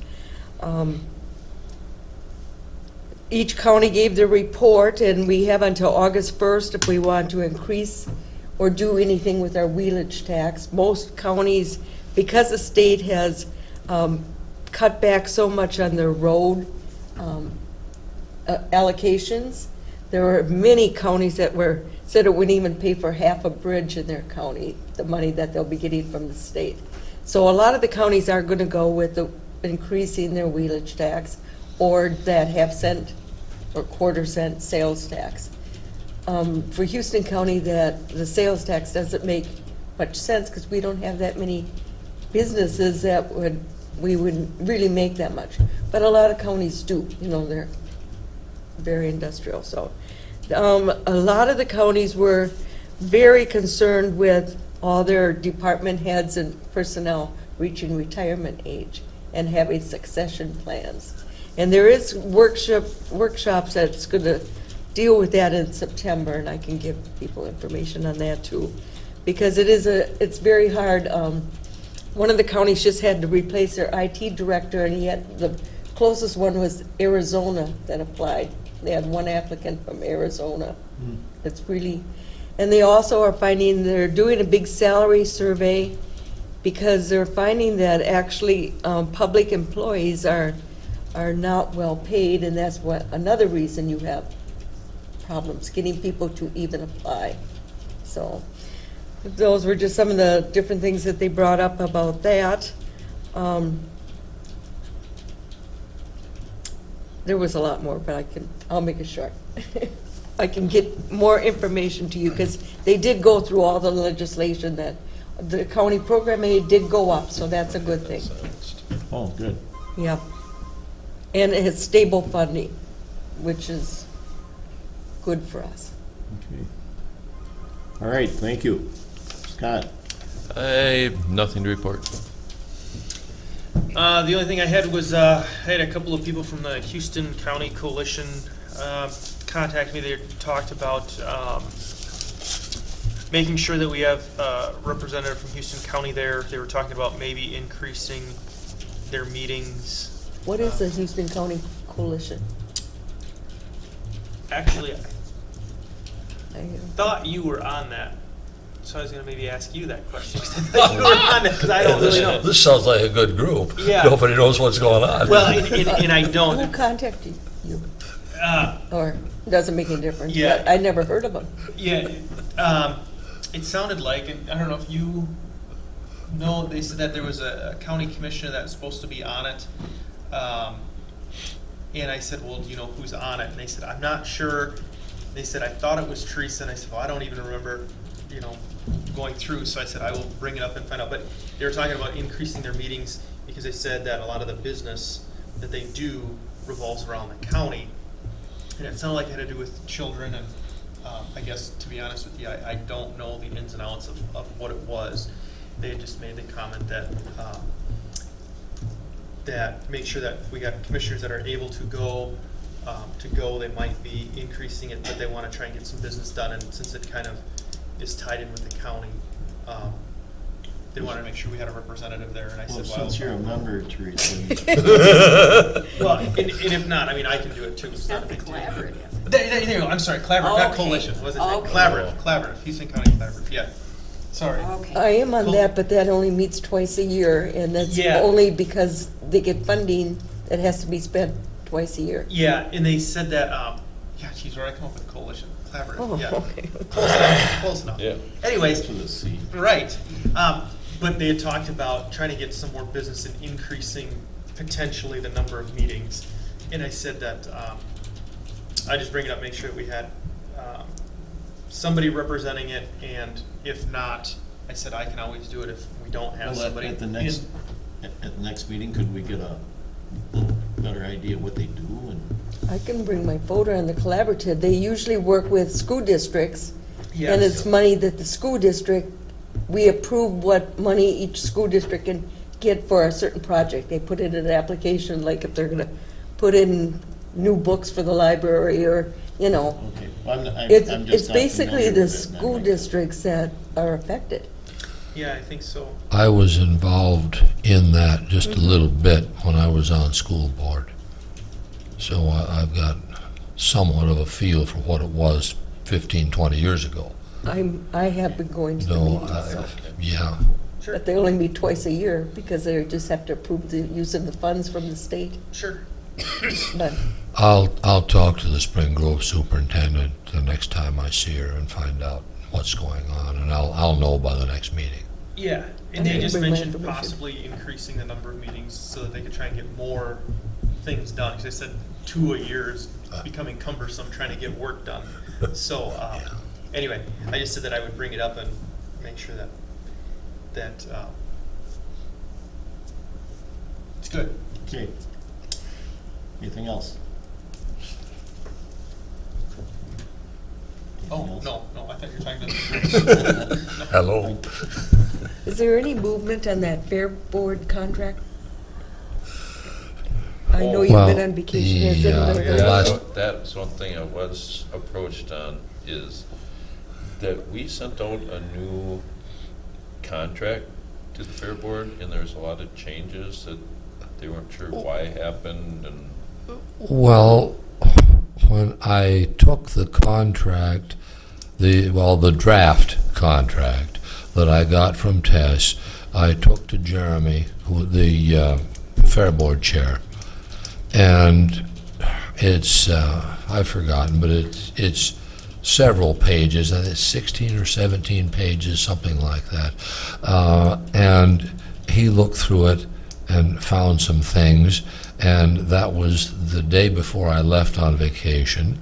And I said, Jeremy, you're going to have to talk to Tess about this because I'm gone for 2 weeks. And I haven't heard from Jeremy on it since I got back. I didn't get any emails from him when I was gone, and I haven't talked to Tess about it. So I'm kind of blank about it, except that I suggested very strongly to Jeremy that he take it to the Fair Board's attorney and have that attorney look through it. I think they did. And I know nothing about the results of that conversation. Okay, you willing to kind of go forward with that? Oh, sure. I just said I meant to call you before this meeting, so I knew, because they had all kinds of highlighted stuff in the contract that they had questions. I'm sure. I looked through it a little bit and I thought, oh, really? Yeah. Oh, okay. And So so, you have a yeah. copy of the contract? Yeah. Okay, great. Yeah. Draft contract. Right, draft contract. So, Right. yeah, I kind of wide heard open. the same thing, that there was question on the time limit and, Yeah, okay. a bunch of different things, but great that someone's on that. Okay. Well, If you've got something, fine. Otherwise, before we get off this, I have one other thing. oh, go ahead. Sorry about that. No, go ahead. Okay. Believe it or not, I didn't totally waste my time in Seattle. It develops that my brother-in-law's daughter-in-law has a PhD in basically working with mental health issues, and she is currently employed by a large healthcare institution in the Seattle area, and she has spent the last 2 years working on a feasibility and results-oriented study of the very issue that you talked about a while ago, mental health and people that are incarcerated. So she's got 2 years of background. Now, of course, this is a family thing, so I didn't get to find out very much. But if you wish, I'll see what I can find out a little bit more specifically. When a PhD has done 2 years of work on this thing, there ought to be something there we can use. Okay, I'll dig. Okay, thank you. Teresa mentioned we were at the Joint Health. Again, they raised some questions from Fillmore about our decision on our home healthcare decision. I think the discussion ended up with them kind of nodding and we understand manner. And and then last night I had my Hiawatha Valley Mental Health meeting in Winona, and it was at a building I had not been in before, a very, very nice residential unit. And they cooperate well with Houston County. We have a couple of residents in that building. Again, it's reflective, I think the organization and that building are reflective of, again, what we're talking about, an increase. And I don't know if the increase is because more attention is being paid to it or exactly what the dynamics are, but it's certainly something we need to get a handle on, especially concerning the discrepancy in the county numbers. So I'm glad we're going to be paying attention to that. Then I would move then to discuss boats on West Channel, which is kind of a local issue, but I wanted to bring it to the county board so that if you have any problem with me trying to move forward on this, you could let me know. But what has occurred is that the La Crosse hosts these large bass tournaments. They put a no-wake zone on the main channel a few years ago.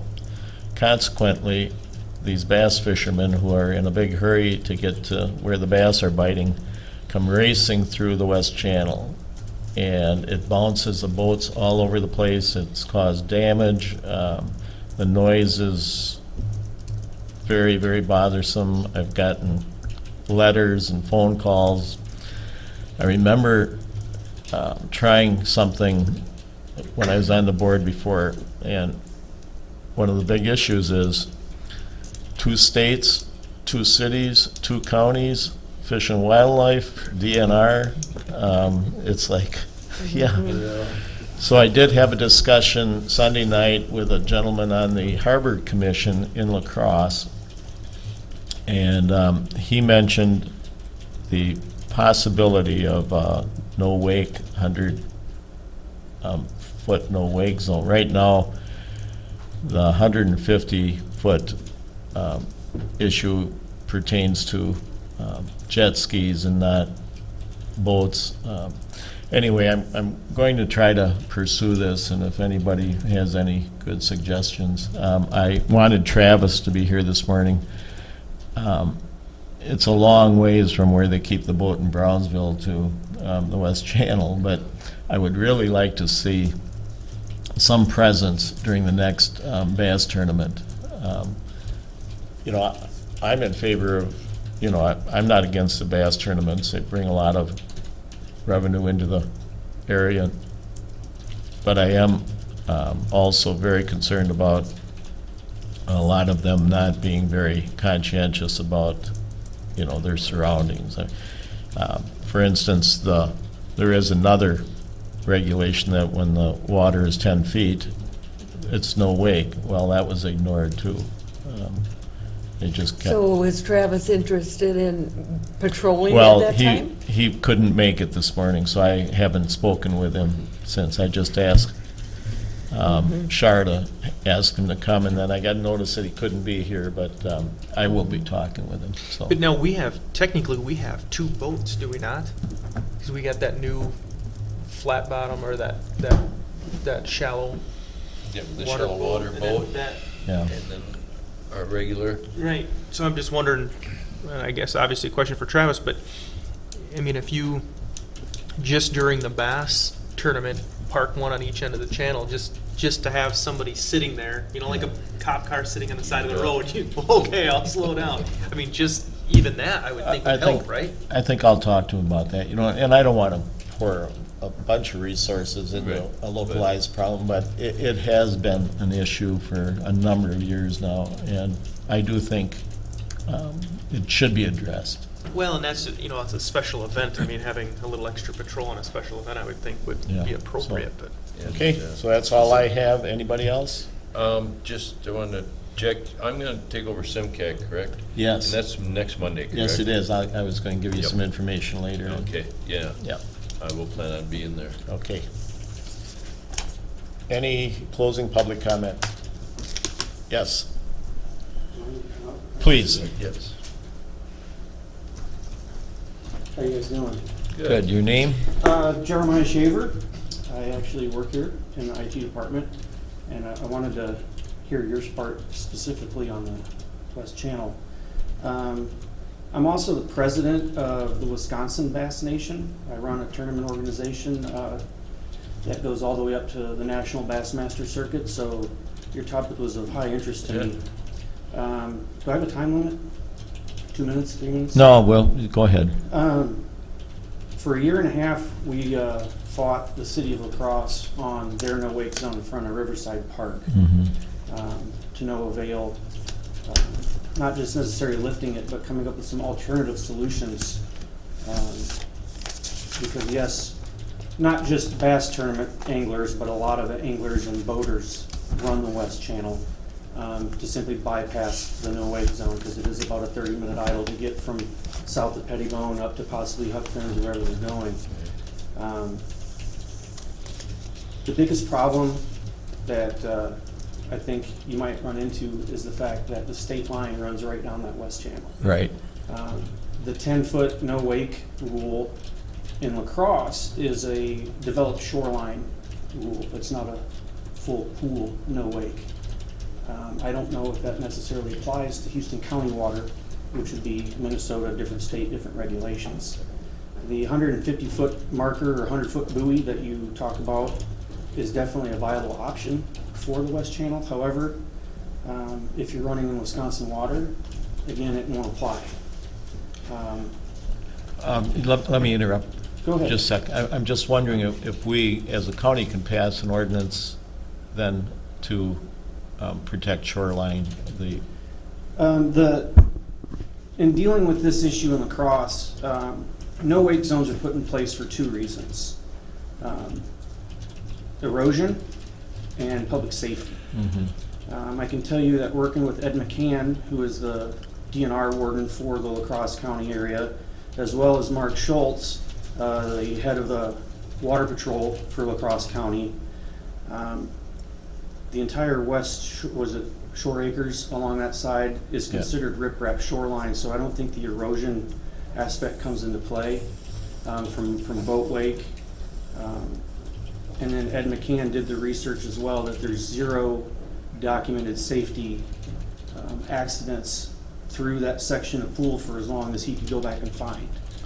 I would counter, though, that there is equipment damage. I mean, when you're bouncing a boat up off your dock. I understand that, and I know that there is responsibility for boat owners to take ownership of any wake damage that does take place.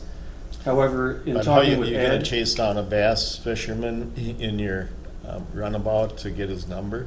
Say again? I mean, a guy comes racing through there at whatever mile per hour, and your boat gets damaged. You going to jump in your runabout and chase him down and get his number?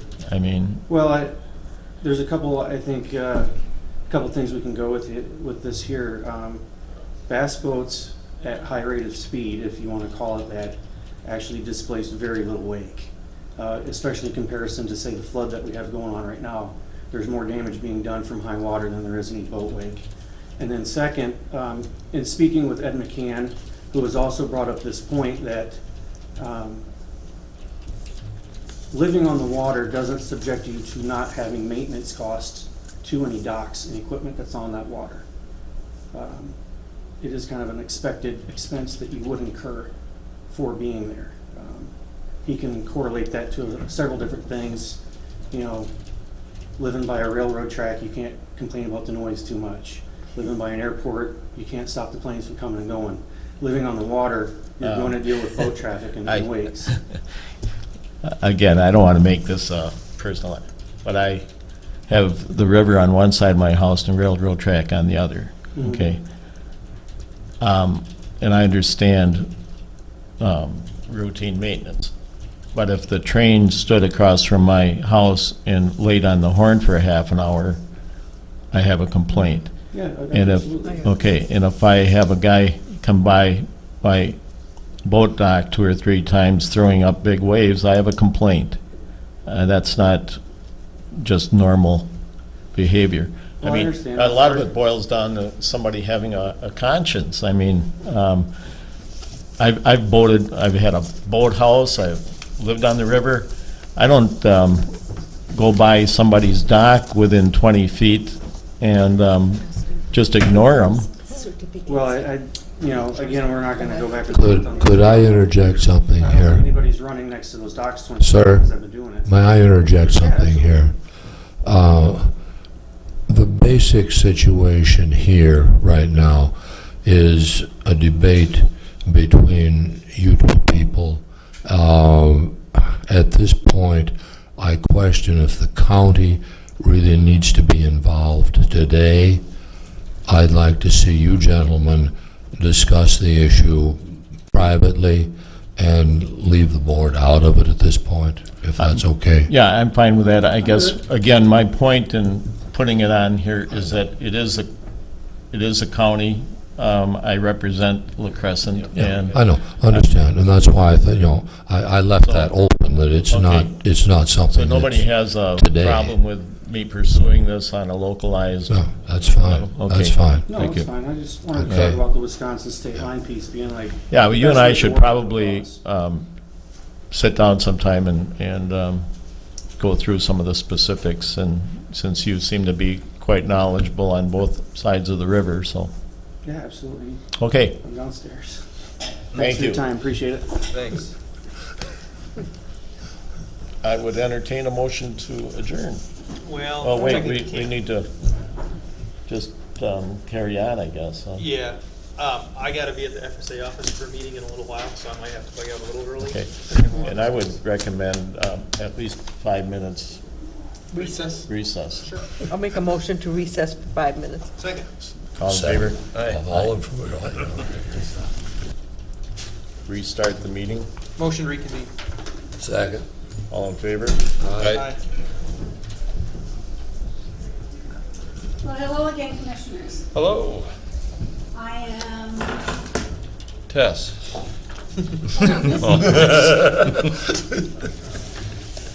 Oh, was it? Is Teresa coming? I think she went to make some copies. No, that's what I brought up. Oh, okay. And then she is Gonna coming. be smoking. Then I'm going to pass a few things out. And I'm only going to, well, wait, I'll say one. On this.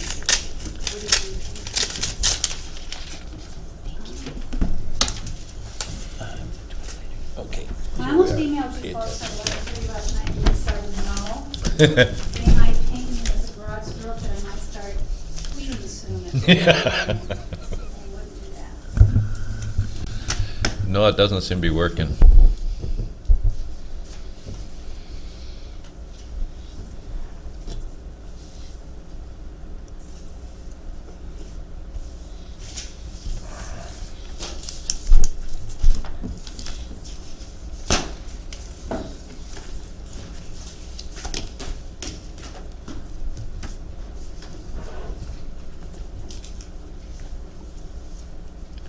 Oh. Call the sheriff back. Teresa just showed up.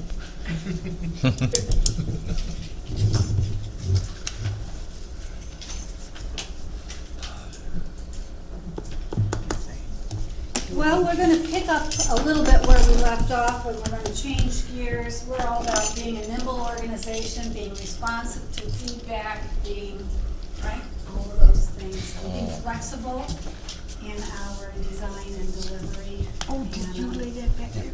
With that, I'm going to You took my just let you know that green thing. Fred was here for part of the planning, I believe, last year. I can't remember if Scott was or not. So. We did a little, we did actually quite a few times. I think it was 3 times. And we did considerable amount of work. Just revisit that briefly in the next 3 minutes. We were talking about, you use whatever handle you want to put on this that works for you. But what we were talking about is how to get the board to, which you are, this isn't a criticism, but how to maintain that 50,000 foot view. You know, Covey's always talking about, Stephen Covey, you may have read some of his materials, he's always talking about get the big rocks first, and then all the, and don't play in the gravel, if you will. Because the gravel is where actually is where we're going to find cost effectiveness, freeing up dollars and all of that. It's by it's how you approach your work, how you set the tone, how you set the priorities of the county. Just real quickly, I don't know that any of these you can really argue with them too much, but what we're talking about is, if you will, if this is where you want to go, I don't want to put words in your mouth, but it's going to be constituency-driven results. You know, we are responsible to the taxpayers of Houston County. We serve the taxpayers of Houston County. That doesn't mean we're everything to everybody, though. Okay. So with that in mind, because we want to be cost effective, we want to maintain, we want to put out valuable products, if you will, at a price point or a return on investment to the taxpayers that is reasonable, appropriate, that contains cost whenever we see an opportunity to. Okay. We're not talking about zero-based funding, building everything from the bottom up, but we are talking about how can we really be flying these planes, and I should have them do some loops, at the 50,000-foot level, so that these department heads that you have and the folks that report to them can also be putting their efforts in the same direction that the board has put forth for the county.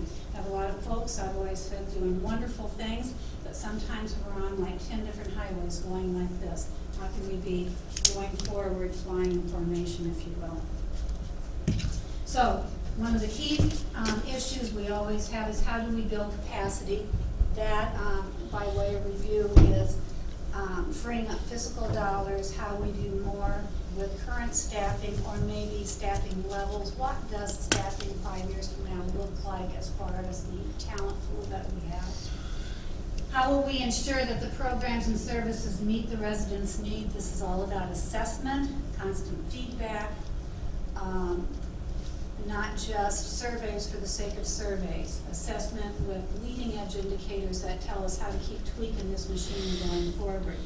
This stuff is nothing new. The competitive world has been doing it for decades. Government agencies, many of them are doing it, including us. We're not throwing the baby out with the bath. We have a lot of competitive advantage here with the way we do business, but we also have a lot of opportunity, I believe, in order to improve the way we do business potentially. And for those who don't think there's always room for quality improvement, I say they don't dream big enough, because if you can't dream at that 50,000-foot level, we're going to do a little brief exercise here in a moment on that. That's what leaders do. That's what leadership is all about. Is thinking 5 years out. It's the hard work. It's difficult. But but you can do it when you get all the facts. And the facts have to keep coming in, and that's where the resiliency and tweaking and keeping us on course. How can we improve our collaborations? That's actually a tool. And how do we build resiliency? So when we're down as a critical position, when we have a flood, when we have economic downturn, when we have a fire, how do we have the shortest bounce? How are we resilient? Especially when economic downturns, when the state had a major downturn, or the feds, or what if it's just a policy? All those external policy makers impact us. We need to be resilient to know how we can readjust our own resources and go forward. The board had done a little mission work. We're not going to spend a lot of time on mission. I'm going to, but where you were at, what I think came out of it was two key words. Wanted to be proactive instead of reactive, and that's a loaded term because that means planning. And enhance the quality of the lives of folks, which means enhance the quality of what we're doing. Maybe deliver services differently, or maybe a different mix of services. Now, the values were, I think, pretty interesting, that we came up, and we can add anything to this. I don't mean to be speed talking through it, but I just know you're on a schedule. And I want to keep us on point. Forward thinking, I don't think there's if you have an argument, say, strike that one off the list, let me know, and we will put up. We want folks, we want to be able to, like, we're forward thinking, we need to be able to attract a talent pool, and it's getting harder and harder as the bloomers retire out and we have a finite pool of folks coming up through the ranks to attract competent and excellence. We want to be cooperative with our relationships, build collaborations across our departments internally, but also what can we do thinking outside the box a little bit in southeast Minnesota. Proactive, we want to know benchmark, we want to know what does excellence look like. Fact-based decisions, that means our decisions are easily defended because you will have the data to back them. Commissioner, why did you spend X dollars on this rather than what I wanted over here on that? I mean, I know that's a silly way of example. And you should be able to say, well, I know it isn't where you were going, but here is the facts. This is where we were going. This is the detail behind it. So your constituents deserve that. You deserve getting that from us as well. And principles were, our values were, we wanted to be fact-based decisions. Some of these overlap. But we got stuck on goals. We really got stuck on goals. But it's just an opportunity now to pick up on that. I would like you to, if you have a sheet of paper in front of you, to take 5 minutes or less, raise your hand when you're done, write a headline of what you would love to see in the newspaper as a result of the work you did. Work you did when? Right now, like as a commissioner. In other words, what goals, what would you like to say, when I left my seat in the county, you know, the big things, and maybe you don't, I by the way, when I did this exercise, I failed horribly on it, so it's a hard exercise. Like, what's your legacy? It could be what's your legacy, it could be what you see, or it could be as simple as this, what you would, maybe not your legacy, but what you would like to see in the county. Just the headline. Headline, whole article, I don't care. I don't have enough time to read the whole article, but I'll give you the headline. I heard a woman provide, we did this in a group of, this was actually, I stole this from AMC, and there was about 100 people in the room, and I would say 50% of us were stuck in minutia. We were in the gravel. 20% were flying a little bit, and there was maybe 1 or 2 in the room. We're talking county commissioners, department heads, county administrators. 1 or 2 that actually took off and soared with it. And it was just kind of, took your breath away with what they were looking at. And I didn't give it away yet. But it was very powerful for me. I was really on this year. They were 10 years, what their county would look like.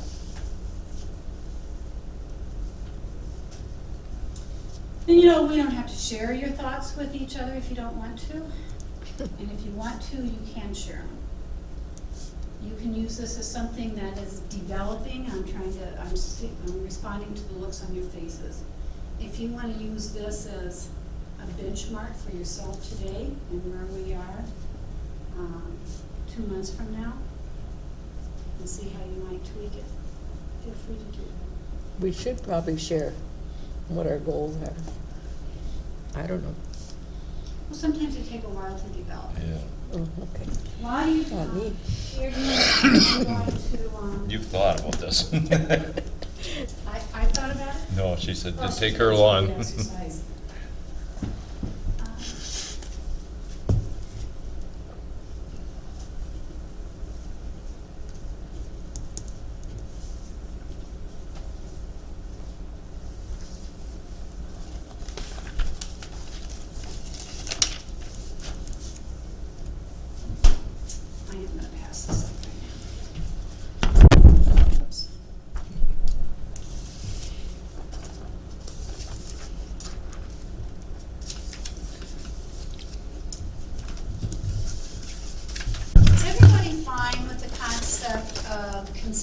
policy-driven outcomes, taxpayer-driven outcomes as a focus for our discussion. Do you have a different focus you would rather? I thought it was broad and general enough. Oh, I'm sorry. Thank you. I thought it was, that was my stab at 50,000, but, you know, who do we report to? Who do we represent? Who do we serve?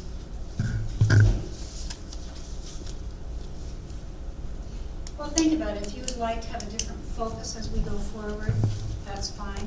This is your planning.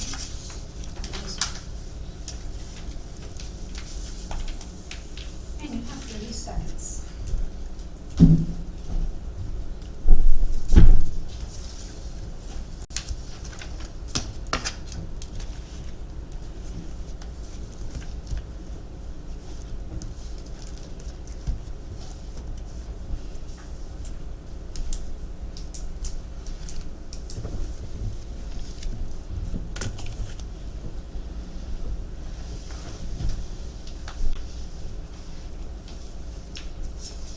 One of the, I will just put this premise to you.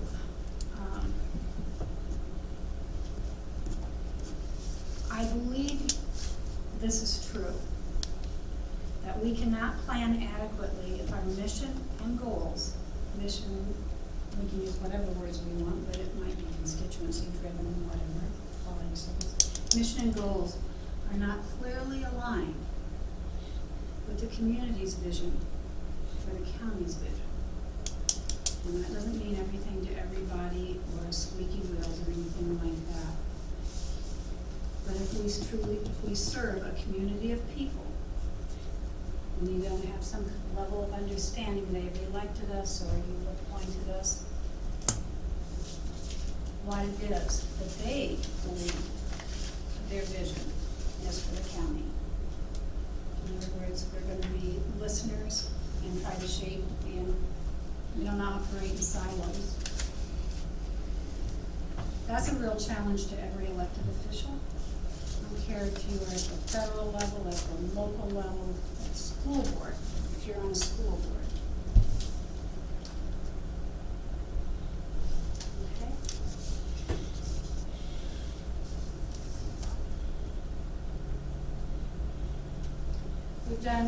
You've had discussions, some of you, some more than others, on talking about budgeting. How does this all fold into a budget model? And you've heard comments out there about performance-based budgeting, results-oriented budgeting, outcome-based budgeting, results-oriented government. To me, they're all about the same thing. Mm-hmm. In a nutshell, that kind of what you're thinking about doing and entering is policy-based budgeting. It's results-oriented tool to leverage your dollars. That's why you need to know where your goals are, your policy for how you use those dollars, what your principles are. Put it very straightforward, it's a tactical component, just a means of achieving your strategic goals. It's just a means. And I will reiterate, it is not zero-based funding where everything is off the table and we start from the bottom up. That is, you can do that, you are the folks in charge, but that is destructive. And impossible. Nor is it just rolling over dollars. It is looking for fiscal space. Sometimes you have to roll dollars over. I mean, we have to keep certain things going. But when you can, how are you going to use those dollars? What you have in front of you is a tool I developed actually a long time ago, and I just updated it a little bit with how do we build capacity. If you think of this, because this is really, I'm going to get back to what you were doing there a little bit too, but think of this as a four-legged stool. In your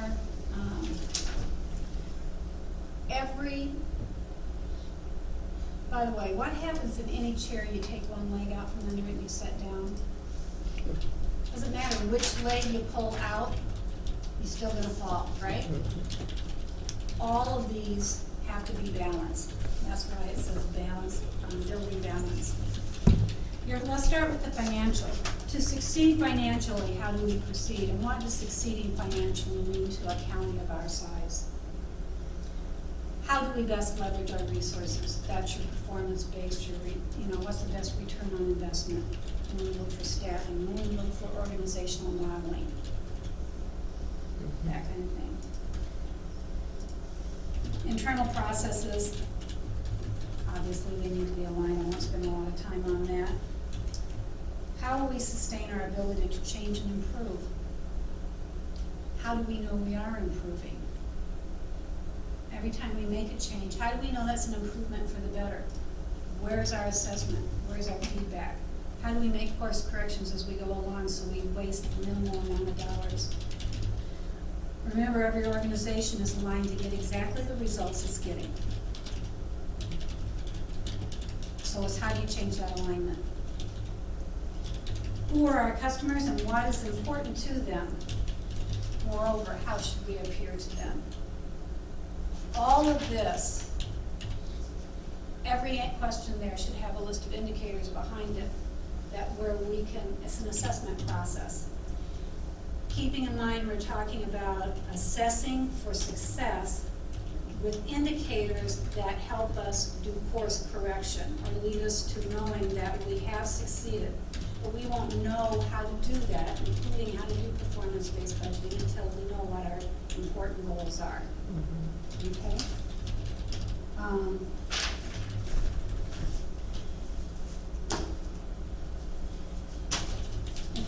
If you're comfortable sharing, why don't you share your thoughts where you're at?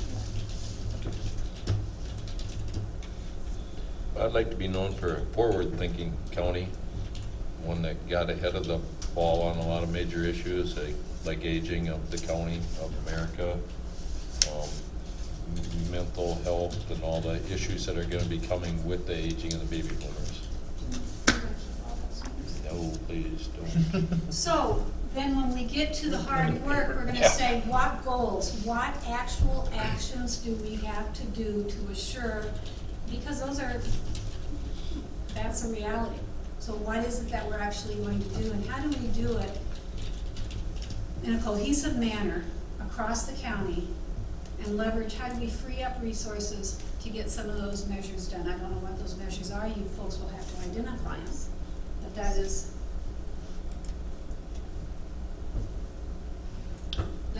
what you've identified the first step.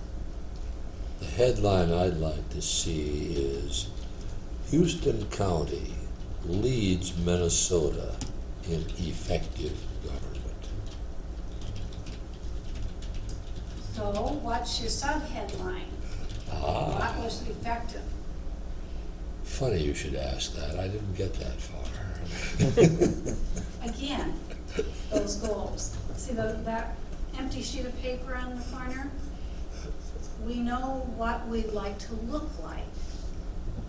What you're describing is what we'd like to look like, what we'd like to be known to be. I'd like, in relative to that,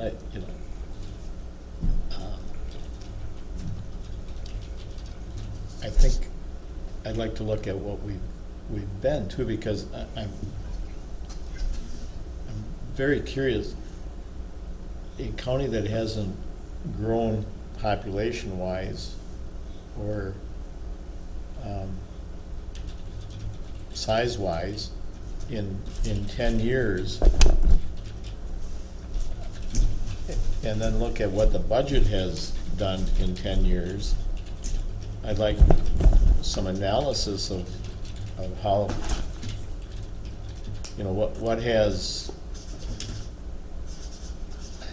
spurred the increases, and are they,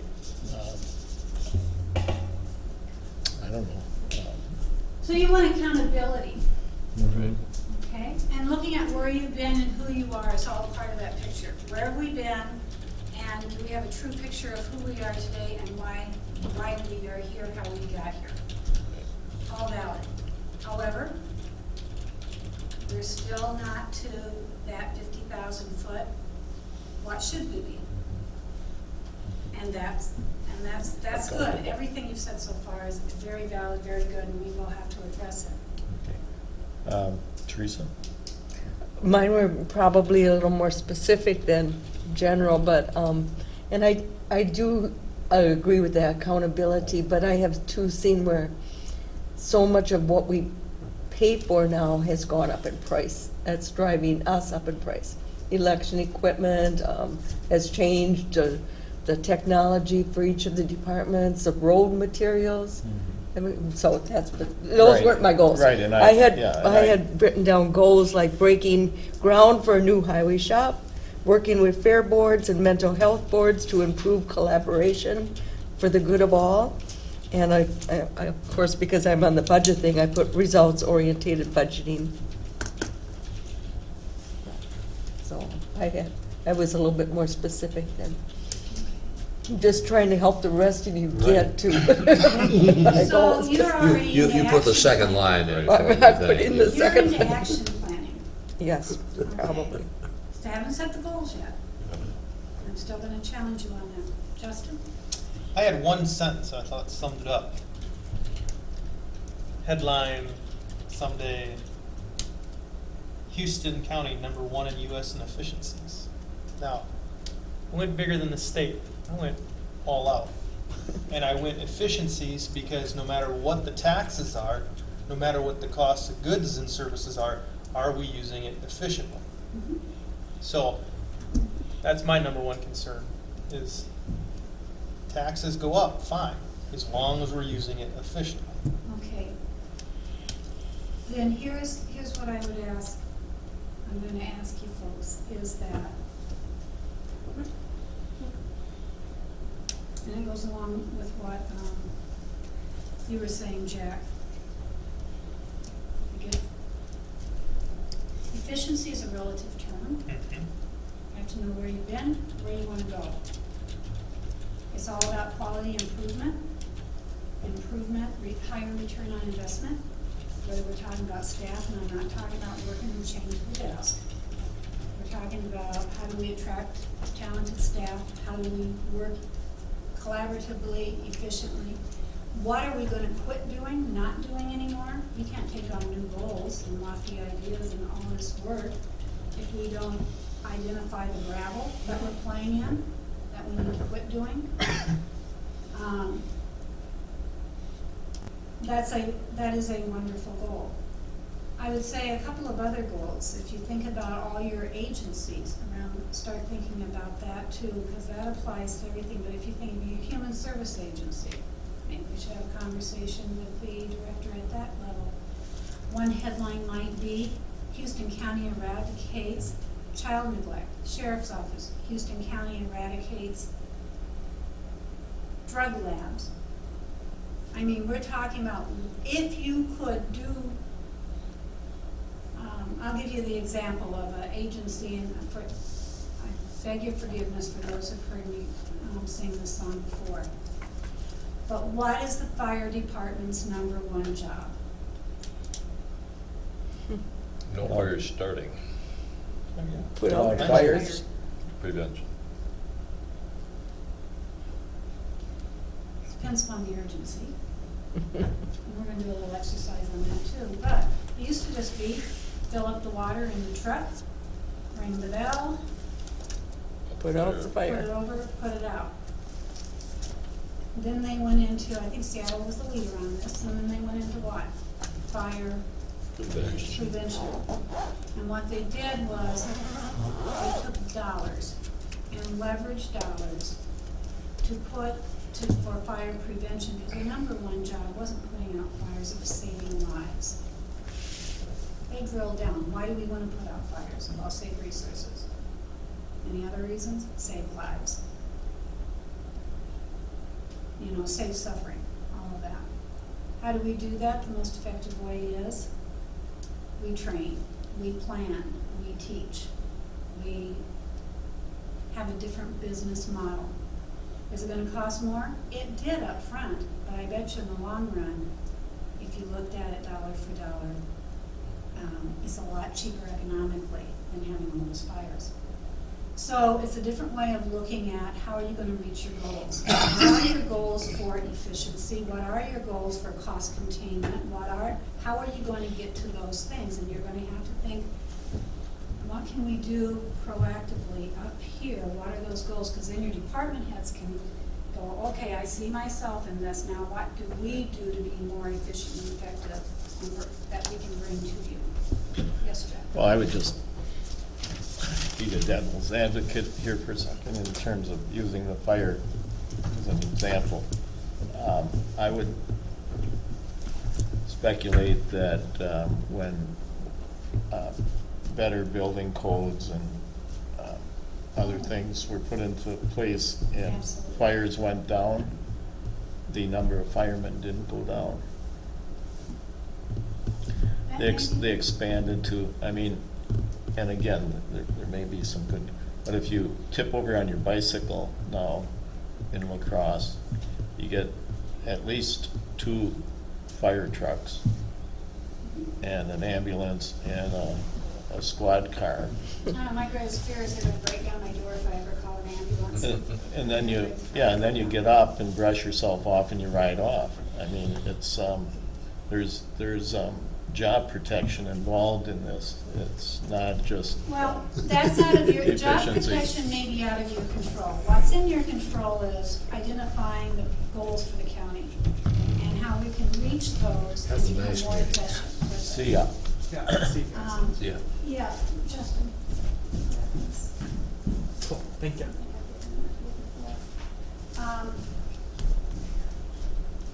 And I can tell you, it will cost us more if we don't do some kind of real intentional planning. Yes, I am glad though that, you know, we have enforcement of codes and things like that, that really did go a long way.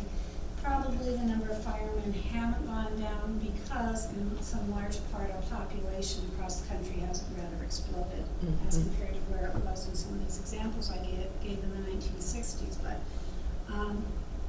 yeah, so could they have even had a better model? Could there be more efficiencies? So I would like us to try to start thinking about identifying those challenges, barriers, disappointments, whatever you call them, as opportunities to actually do something and let's show them, you know, type thing. I have some questions. Actually, I'm going to put up here on the board. We have what? 10 minutes left. We got a late start. You guys have seen this before, I'm sure. Well, let me read my legacy first. Oh, I'm sorry, we haven't done that? I took Michelle's suggestion for, like, on my headstone or wherever. I'd like to have legacy be that provided leadership dedicated to fiscal responsibility and integrity, and strive to be fair as an employer, but also expecting dedication from employees, and always cognizant of the fact that we're responsible to the taxpayers. Pretty broad, but So you are constituent driven. I think everything everybody said is right on target. But now it's going to be hard to identify what goals and measures are going to help you reach this. You've identified some actions. Okay. This is a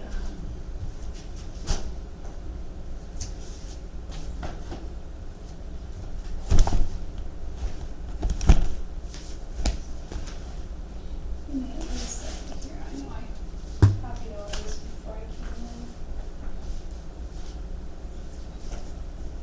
Oh, I thought I did. I must have left it on my desk.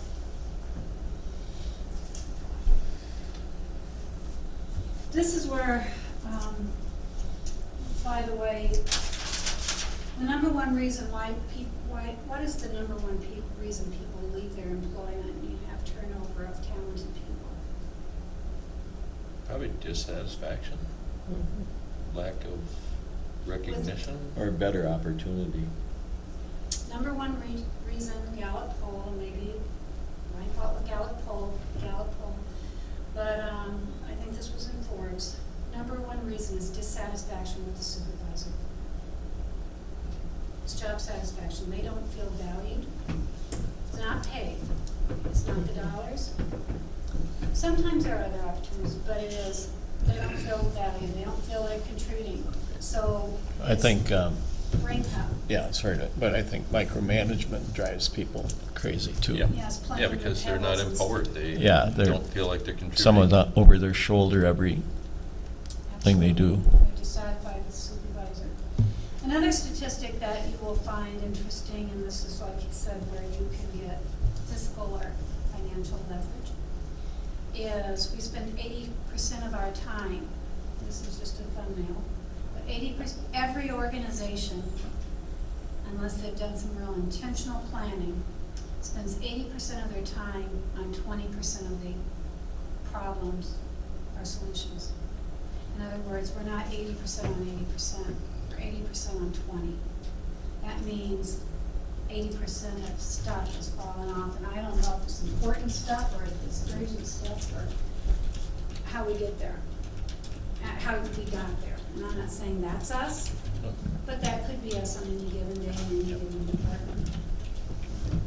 It's all about being reactive and not being proactive. The proactivity for every hour you spend trying to determine, you will get a lot of mileage out of it. And I can give you examples, but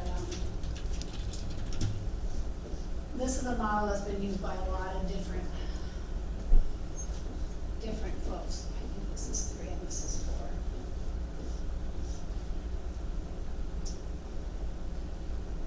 Which, I left my notes back there, so I apologize.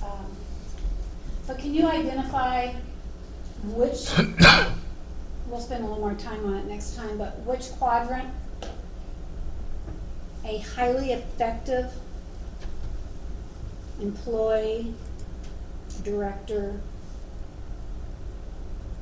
commissioner operates in? It's a trick question. Okay? I'm assuming important. Oops, you can't answer it because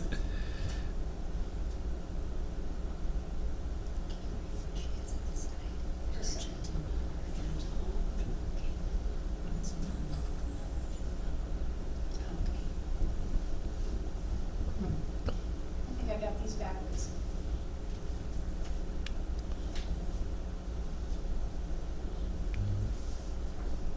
Important, urgent and non-urgent. I'm gonna say Well, I should have known this, but this is reactive. This is proactive.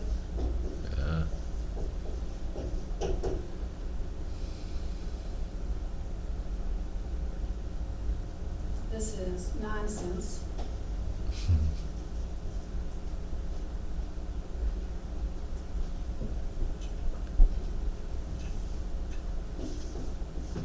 This is proactive.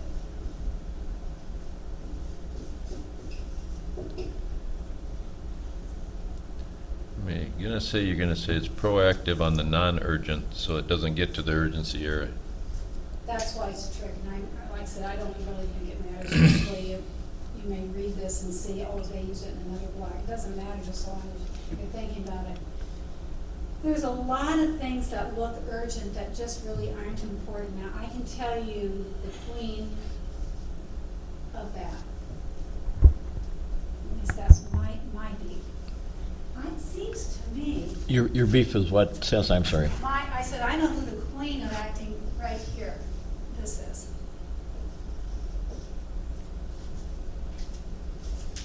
So my challenge for my office is is how do I keep everybody from running in and calling and going, you gotta do this now. Right, now. Mhm. When I'm trying, and I have other people, are trying to, say, oh, I have this time blocked out to do, and I do it to other people too, I run the discharge office and, and but, so I'm not pointing fingers. I can say, I see myself all over that. I recognize it. And what I also recognize is But sometimes I have to be that way, because sometimes it's 5 minutes, it's important enough, it doesn't really take me that far off track. I don't need to push it off for another day. You know, you use some judgment. But I can also say there's lower ROI on me as an employee here than there is over here. Return on investment for every dollar spent on me. Kind of begs your question, how did we get here? So if you look at return on investment, it really is important, kind of going back to what we were talking about this morning a little bit, Commissioner. We really need to be looking at what model might be best because it impacts our ROI. well, on our level though, who's the filter as to It's just information. important to know. and, no, I mean, for what comes to the county board, you know, it's the non-important, the important,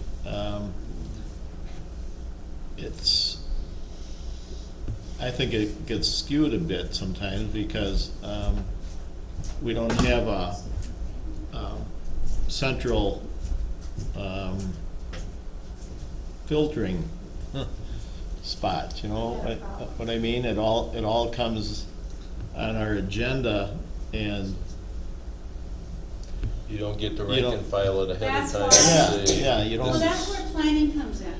That's why planning, knowing where you're going, what you're going to put your priorities, how you may have to, as elected officials, address have a lot of different conversations. But as far as what you're doing here for leading the county and the departments, that other tail shouldn't wag that dog. You should have a clear vision of where you're, yeah, well, what you're trying to accomplish. and this might be off track a little bit, but it strikes me. The idea of how important it is and to whom it's important differs so greatly from Correct? who, you know, what department it's in and what their whole thing is up to. You know, because I hear some of these things and I think, county's not gonna collapse, we're not gonna close in a week if this doesn't happen, but yet, you know, and let me just use an example, and I'm trying not to pick on it, but Right. I remember we had to have this special meeting because Dan said we had to get this G, whatever, and here we are. How many, So- almost 2 months later, he's leaving and nothing, I mean, certainly I was very interested in how much GIS is used, and we need to, you know, that's why I asked about the job description where we are. We need to move on this, but it's not earth-shattering. It's not like, you know, we can't have a recorder's office anymore because GIS just resigned, you know. It's important but not urgent, so we can give it a little proactive time. You answered your own question. You just made the entire argument for why you really need to clearly, at a bone marrow level, understand your fundamental mission, your identified goals per year, identify 3 to 5 major goals, how you're going to assess success, who is going to get it done, how you're going to keep people in their lane on that highway and not going over into this person's lane or that person's lane, and how you're going to go forward in a cost-effective, highly efficient manner, and this action plan. I'm going to, today, my goal was to just at least get these seeds of thoughts going as we get into planning, and we're going to then, maybe you have some ideas. I have heard from all of you, and I know most of you anyway. I don't know if, I haven't talked to you, Scott, about this. I've heard a couple of places, 4 others, about organizational structures. And I think in board meetings yourself as well. That may be a big enough goal for the next 12 months, other than maybe getting your building off the ground, right-sizing that. That's a plateful. Yeah. But I'm gonna leave you with a few other questions, and I apologize, I didn't type up last night. No, I think that is a goal Here's- of ours, is to look at our organization and how we think we can oversee this And organization. get out of the minutia, if you will, or the weeds, some people call it, or whatever, but that is going to be huge. And it can be scary for folks, so it's not about getting rid of jobs or anything like that. It's not about that. It's about what do we need to look like? What kind of services, in fact, I have some questions for you here, that's gonna drive that process 10 years from now, when we're not here. What organizational structure are we needing to meet the needs of tomorrow? So, here's some questions, and thank you so much, Michelle. And jump in, clarify these. This was my little brainstorm last night. Do we know with certainty what our constituents expect? No. I mean, these are opportunities for how we're gonna do this. Do we know with certainty what they expect? I'm not talking about, do they expect this building or that building, but what they really expect at a higher level. Do we know with certainty what current, I can't read my handwriting. Michelle, you're gonna get this to us? Are you taking these down or not? No, okay. Yeah, and I can type them up, you too. Yeah, okay. Do we know with certainty what our current constituencies require or demand of our government? Do we really know that? What was the last part of that? What our, I say ours if Yeah, we're okay, just okay. team here right now. What our constituencies require, you know, what the needs really are maybe out there, and what they demand of government. Do we really know that? Or we just talk to somebody on the corner? We're talking about having an assessment tool that's gonna help you. Number 3, do we know with certainty what the future demand on county services might be? Do we know with certainty what future demand on county services might be? That's a big one for us. Here's another one for daydreaming. Do we know what success looks like? Good questions. The business of accounting. Do we know what success looks like? I can tell you what a successful coffee outfit looks like. I can give you example after example. This is without benchmarking, by the way. What else do you think of with coffee? Starbucks. What do you think about with technology? And how do you judge it? Who do you think about when it comes to airlines? The ones that you like and the ones you don't. I mean, so what does success look like? How do you judge it? How do you determine that? Do we know what, here's another one that dives a little deeper. Do we know, okay, if we finally identify what success looks like, do we know what drives success? Do we know how we get there? What services are we going to continue to offer? What services are we going to enhance? What services are we just going to get out of that business? Can't be everything to everybody. Yeah, we have all the environment, the external pressures that we have, the mandates. Okay, we live with that. But the rest of it. When we look at what our future demands are, do we know what our key questions will be in determining what those future demands are? That's really gonna be big on our planning session. At least we're gonna send this out. This will get, you guys' ideas all went hand in glove so well, I can't remember who said what, but this is all about effectiveness, cost containment, being the best you can be. Getting more into action planning then. What does the county absolutely have to address in the next 5 years? Getting into staffing, one of your big dollar pots. What are important skills that we need folks to bring to the table? What does the workforce look like? You know, I don't know if you guys went to school, but I went to school, it seemed like, I don't know if I want to go to my reunion or not. Although I will be. So, I guarantee you, you know, when I look and see what my adult children are doing and the education that they're constantly honing their skills on, I mean, do we have the right people in the right seats? And if not, what training are we going to get for them? You know, we can talk all day long that so-and-so may not have been as effective at what they were doing. What did we do to train them? We have an obligation as an employer. And then somebody was talking about how you stack it, so to speak. I can't remember. I don't think you were talking about. Anyway, how are you going to prioritize it? What principles are you going to use to prioritize? Because you're going to have more needs.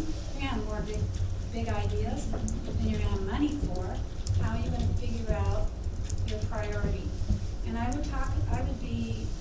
some of the tools we'll need to bring to the table is how you leverage dollars to do it. Those collaborations. It's not do more with less. It's not do more with more. How do we do differently? May result in less. That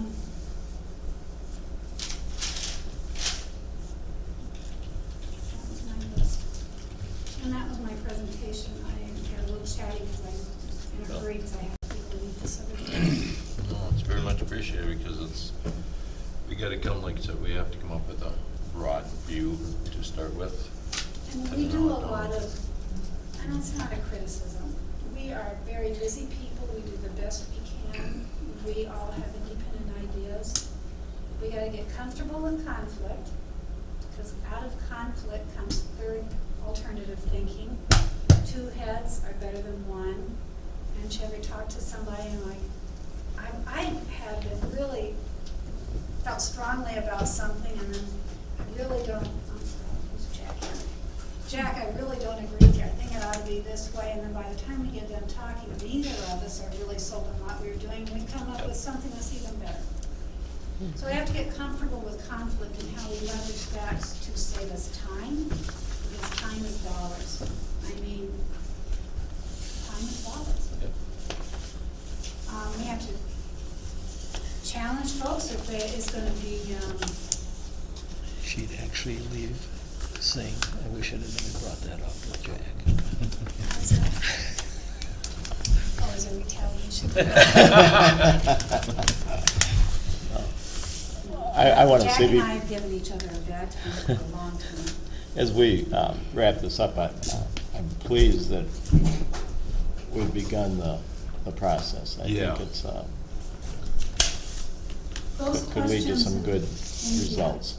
Those questions in this tool is probably some of the main. If you really wanted to spend time on it, that this handout is good, but it's it's a story to convince us that we need to be doing this. That's all this is. I don't want to spend a lot of time on it. If I'm going to be back by 12:30, I'm going to have to go pretty quick. You're getting hungry, aren't you? Yeah, man. Did you want to hand those out, those extra? I think you have Yeah, why don't we adjourn?